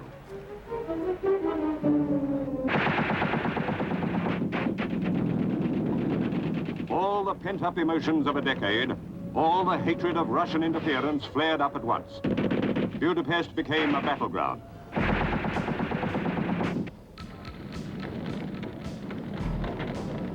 For the first time since the communist takeover at the end of World War II, the Hungarian national flag was openly displayed, and the hated red flags were burned. Partisans were joined by elements of the Hungarian army, and when they weren't fighting alongside, the soldiers often handed over their weapons to the revolutionaries, including their tanks. What started as a small anti-Soviet protest erupted into a full-fledged war. While some hardline members of the Hungarian Politburo wanted the Soviets to help put down the rebellion, others advocated compromise. There were now hundreds of thousands of people marching through the streets of Budapest. At first, Premier Imre Nagy seemed to support the revolution, but soon he was directing the secret police against his former supporters. Even as Russian officials were publicly negotiating the withdrawal of Soviet troops from Budapest, plans for a full-scale attack on the rebels were being drawn up in Moscow. The velvet glove was about to be removed from the iron fist. The brutality of that fateful day not only helped bring dissident Hungarians to heel, it also brought condemnation from around the world and censure from the United Nations.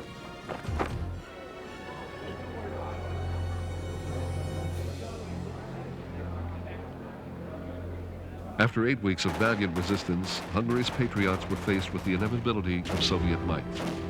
Over 50,000 were killed in the fighting. Premier Nagy was executed for having initially voiced sympathy for the revolutionaries' cause. Despite the brutal crushing of the revolution, the people of Hungary would not give up. It would take 30 more years, but they would finally gain their freedom.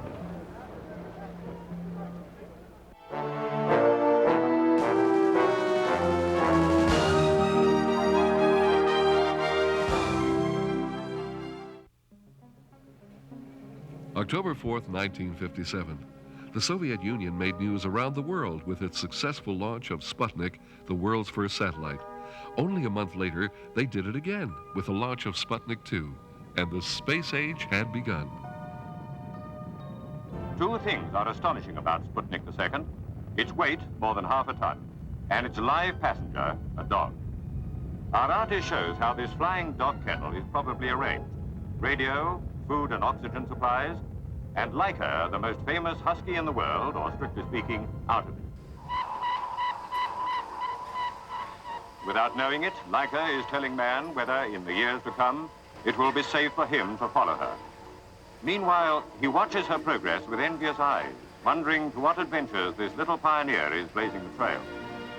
Russia ultimately launched 10 Sputnik satellites to collect data in space. Using a variety of animals, scientists tested life support systems and re-entry procedures. These missions left little doubt that the Soviets were shooting for the moon. A short film they produced clearly demonstrated their intentions. The rocket races forward along an orbit that has been calculated in advance. A command from the Earth, and it launches out another orbit.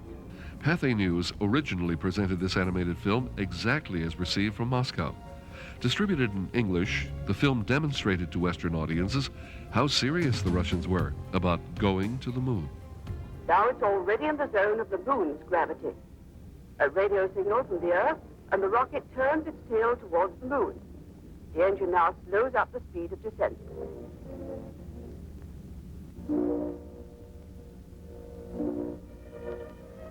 A laboratory on tank threads cruises along the surface of the moon. It shoots up an antenna. And a television transmitter goes into operation. Propaganda? Wishful thinking? Sober prophecy? We'll have to wait and see. But the United States didn't have a wait-and-see attitude on that matter. The space race was on, and the U.S. was behind. At Cape Canaveral, Florida, a Vanguard rocket is ready to launch America's first Sputnik into space. But rockets are unpredictable things, and our slow-motion camera records how an undetected fault in the first stage of the rocket turned the launching into calamity. Not fatal, but disappointing.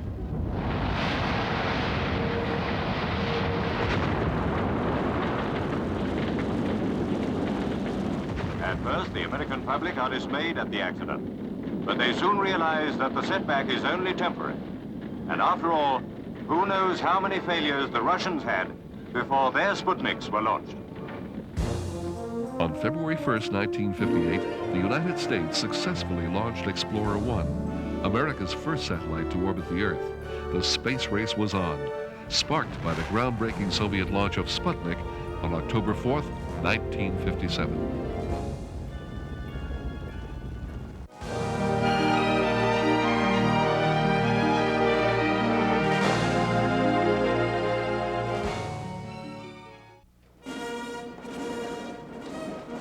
January 1st, 1959, Fidel Castro and his band of bearded revolutionaries overthrew the government of Fulgencio Batista. Castro had led an abortive revolt against Batista in 1953 and was imprisoned and then exiled. He secretly returned to Cuba in 1956 with 81 followers. Against overwhelming odds, Castro and his guerrillas toppled the cruel and corrupt Batista regime. Initially, much of the world welcomed Castro's victory and regarded him as a patriot who would soon establish democratic rule. However, disillusionment spread when Castro made himself premier and began curtailing civil liberties and executing thousands of political enemies. In front of the presidential palace in Havana, nearly 1 million people, which is just about the whole population of this capital city, gathered at the bidding of their new leader, Fidel Castro. The summary courts-martial and executions of Batista followers have brought criticisms from abroad, especially America. Castro wanted to know how his countrymen felt on the subject, and the hysterical reception shows that Cubans would support just about anything he did.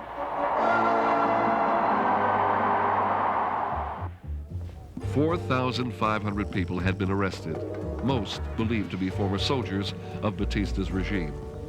The public trials were held at Havana Sports Arena.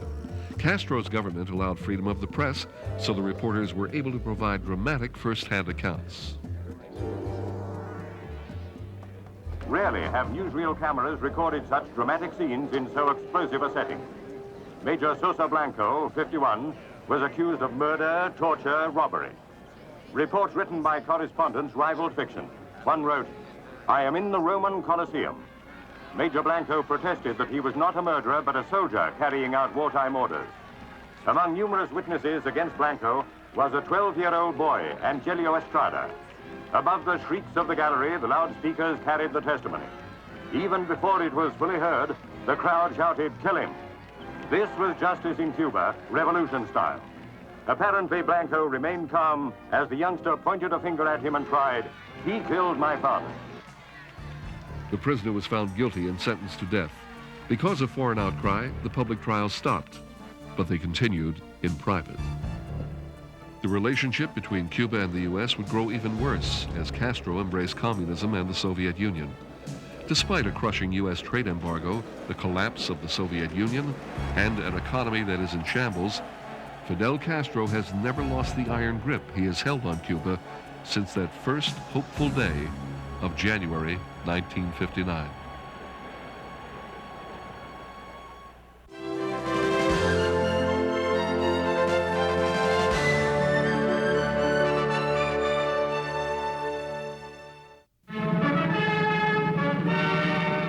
September 15th, 1959, Soviet leader Nikita Khrushchev arrives in the United States.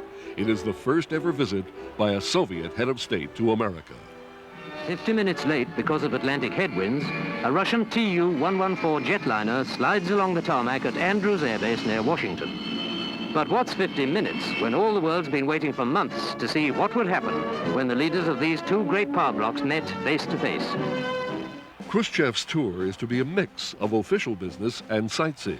On the agenda are meetings with President Dwight D. Eisenhower and a tour across the country. The visit comes 4 years after Khrushchev's denunciation of Stalin and the Soviet repression of the Hungarian uprising. Mr. Khrushchev is accompanied by his wife, Nina Petrovna, and an entourage of 63 officials and bureaucrats. In his address, Eisenhower expresses optimism about Khrushchev's visit. I most sincerely hope that as you come to see and believe these truths about our people, there will develop an improved basis on which we can together consider the problems that divide us. As Khrushchev comes face to face with the American people for the first time, the reception is chilly.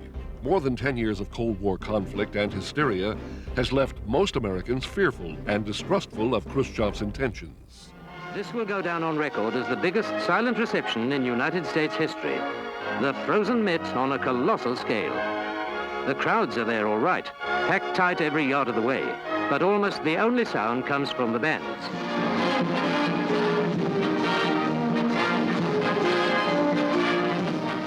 To many of them, behind his cheerful smile, Khrushchev is the personification of evil, a viable threat to their democratic way of life.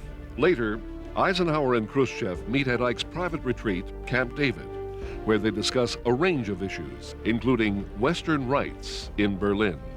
After a successful meeting with Eisenhower, Khrushchev heads to New York City to address the United Nations. It is here that Khrushchev is greeted by a livelier group of Americans who are protesting Soviet repression in the Ukraine.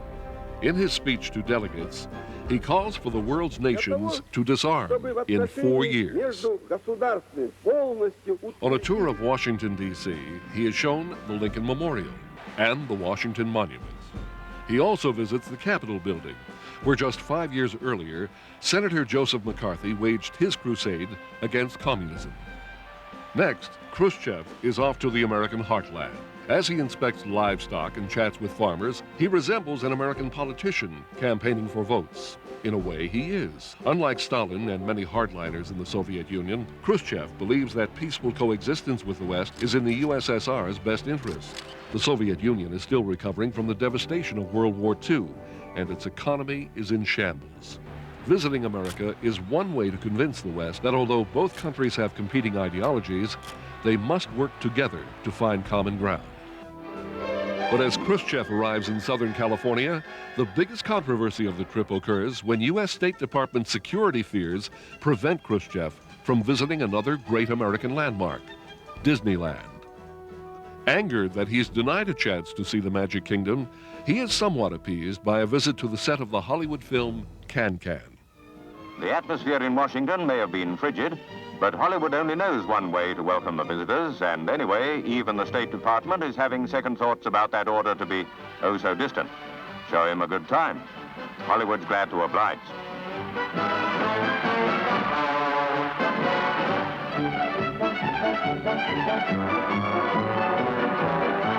Mr. Kay thinks the dance itself mildly vulgar, but the dancing and the dancer are terrific, and he gets on famously with Louis Jourdain, Shirley MacLaine, and the rest. How long can the Cold War hold out against this? Though Khrushchev's visit was a welcome thaw in East-West relations, tensions would arise in the next few years, with the downing of an American spy plane deep inside Soviet territory, the building of the Berlin Wall, and later the Cuban Missile Crisis. This would bring the two countries and the world close to the brink of nuclear war. The missile crisis had a sobering effect on both sides and led to the signing of the Nuclear Test Ban Treaty in 1963. Khrushchev's visit was the first major step on the path to peaceful coexistence with the West, but his conciliatory actions angered Soviet hardliners, and his removal from power in 1964 signaled a return to cooler relations between the superpowers.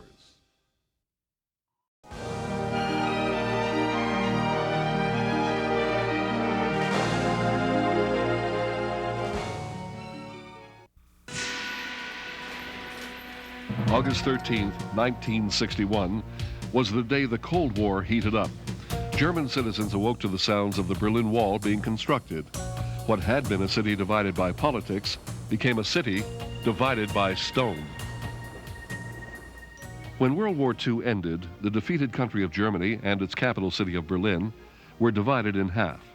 The Soviet Union controlled the East, and the Allied powers of England, France, and the United States occupied the West. The city of Berlin was located inside communist-controlled East Germany, with access given to the Allies through Soviet-held territory.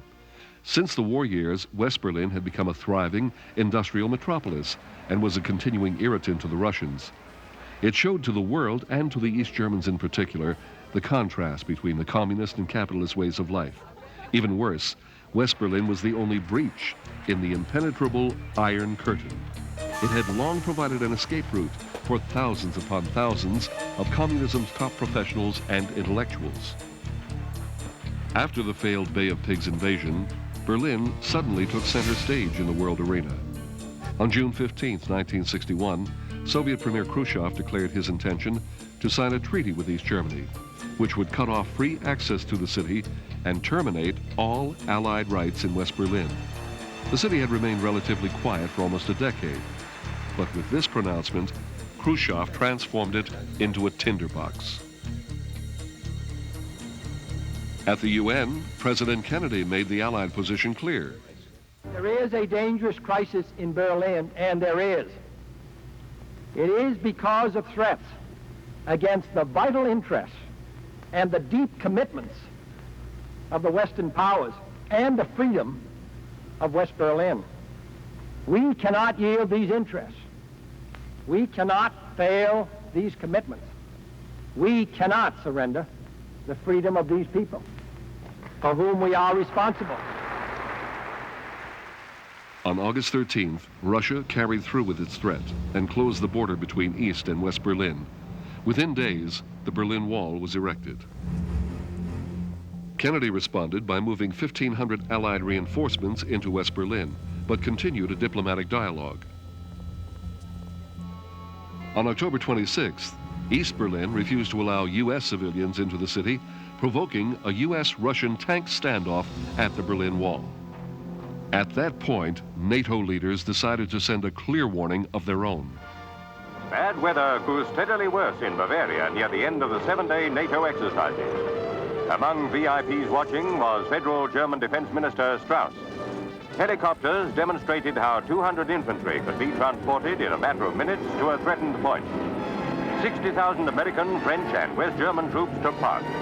15,000 tanks and armored vehicles helped to make the operations the biggest of the kind NATO has ever staged.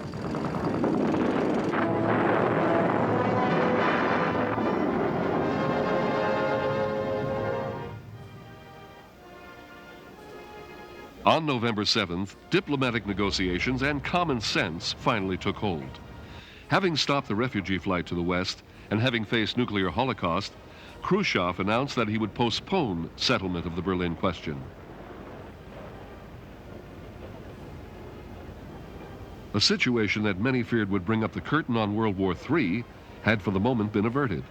But the Berlin problem would continue for almost 30 years. In the wake of reforms in the Soviet Union, the communist domination of Eastern Europe began to wither. On November 9, 1989, border crossing points between East and West Berlin were opened for the first time since 1961. Within weeks, the Berlin Wall was dismantled, obliterating forever the symbol of a divided world.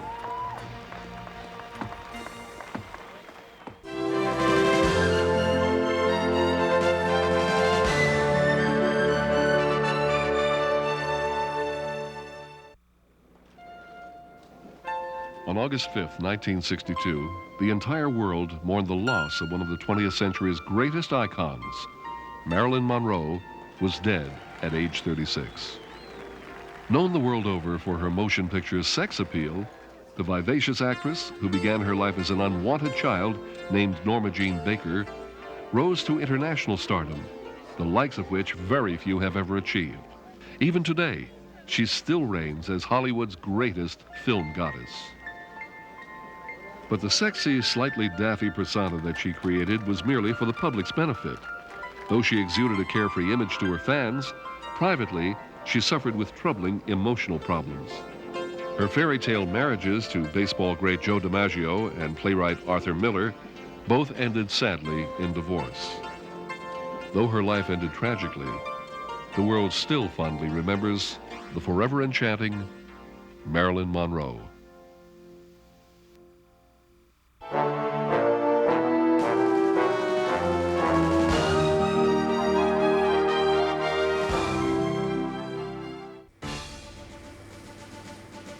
October 22nd, 1962.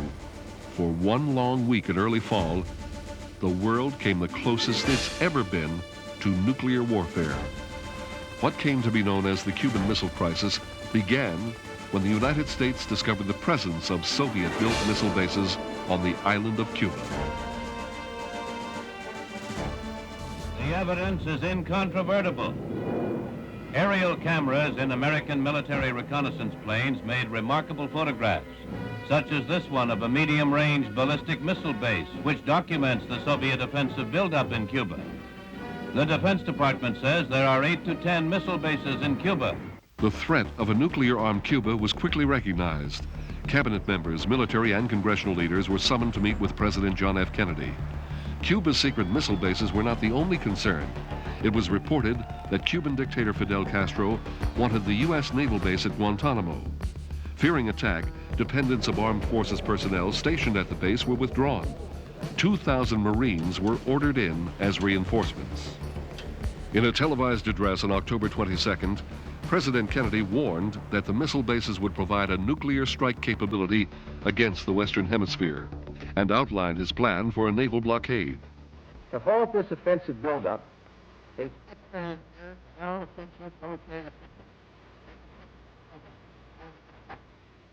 Kennedy warned that all ships bound for Cuba would be stopped and searched. Those found to have offensive weapons as part of their cargo would be turned back by force if necessary. Despite the warning, Khrushchev ordered his Navy ships to stay their course. The world anxiously watched as the high-powered showdown continued, with all-out nuclear disaster hanging in the balance. America held its collective breath as the president reiterated what was at stake. It shall be the policy of this nation to regard any nuclear missile launched from Cuba against any nation in the Western Hemisphere as an attack by the Soviet Union on the United States, requiring a full retaliatory response upon the Soviet Union. As the Soviet ships with their nuclear missiles cruised full steam ahead towards the U.S. naval blockade, the world braced itself for a deadly confrontation. In Washington, Kennedy's staff worked round the clock in an effort to prevent an inevitably devastating war.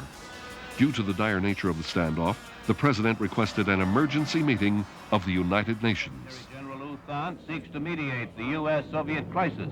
While the U.S. agrees to talks, it stands firm for the removal of the offensive weapons. The Soviet representative, Valerian A. Zorin, announces he will veto a draft of a resolution introduced by the U.S. calling for the removal of the weapons. In Washington, the Organization of American States lines up almost unanimously behind President Kennedy's call for the blockade. This extraordinary session demonstrates the greatest Western Hemisphere solidarity since World War II. Fearing that Khrushchev might give in to the increasing international pressure and abandon Cuba, Fidel Castro mobilized thousands of Cuban troops. As Castro was fighting to keep his new missiles, Khrushchev unexplainably relented to Kennedy's unflinching stance. In the 11th hour, the president received word that the Soviet premier agreed to all of his demands. The Soviet ships would turn back. As quickly as the crisis had begun, it was over. The Soviet leader had tested his younger counterpart and realized that Kennedy would not back down. In a test of wills, the world's two superpowers had squared off. And in the end, the Soviet Union blinked first. Our goal is not the victory of might, but the vindication of right. Not peace at the expense of freedom, but both peace and freedom here in this hemisphere. And we hope around the world. God willing, that goal will be achieved. Washington and the rest of the world will always remember breathing just a little easier on that last Sunday in October, 1962.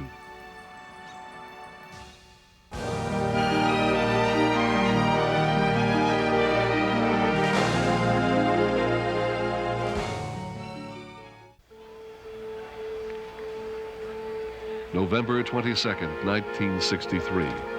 A date which the world will forever remember as the day American President John F. Kennedy was assassinated. President Kennedy and his wife Jacqueline had traveled to Dallas on a political visit to shore up support for the Democratic Party. They were accompanied by Vice President Lyndon Johnson and Texas Governor John Connally. The motorcade drove through the streets of Dallas as the president proceeded to a speaking engagement. People lining the route cheered the president and First Lady. As the cars passed through Dealey Plaza, shots rang out.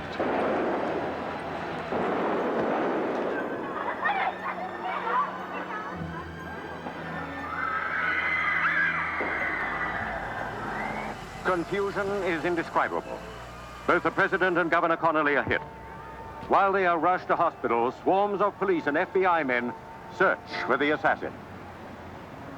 At the hospital, the doctors made a valiant effort to save the president's life, but the wounds were too severe.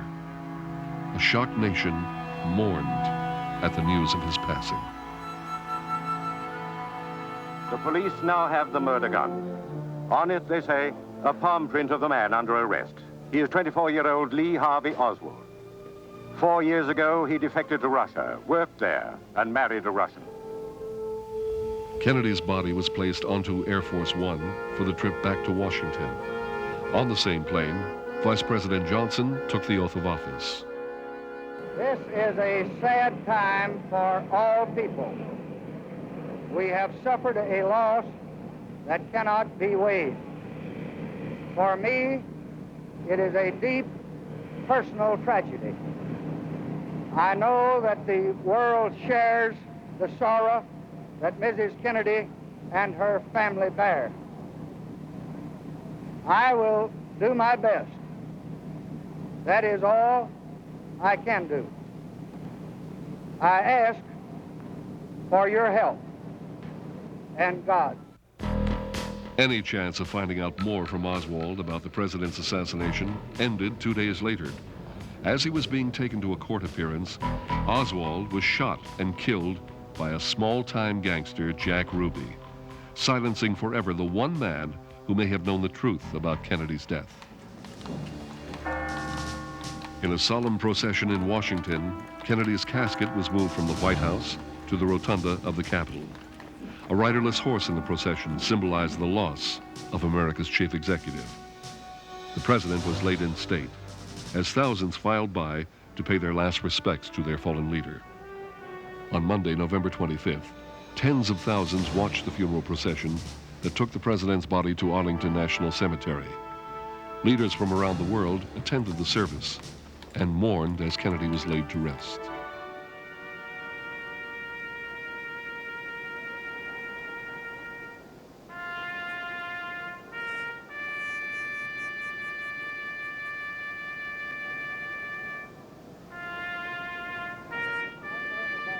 Jacqueline Kennedy lit a flame that would be an eternal memorial to her fallen husband. Though his death had shocked the nation, John F. Kennedy's life continues to inspire future generations of Americans.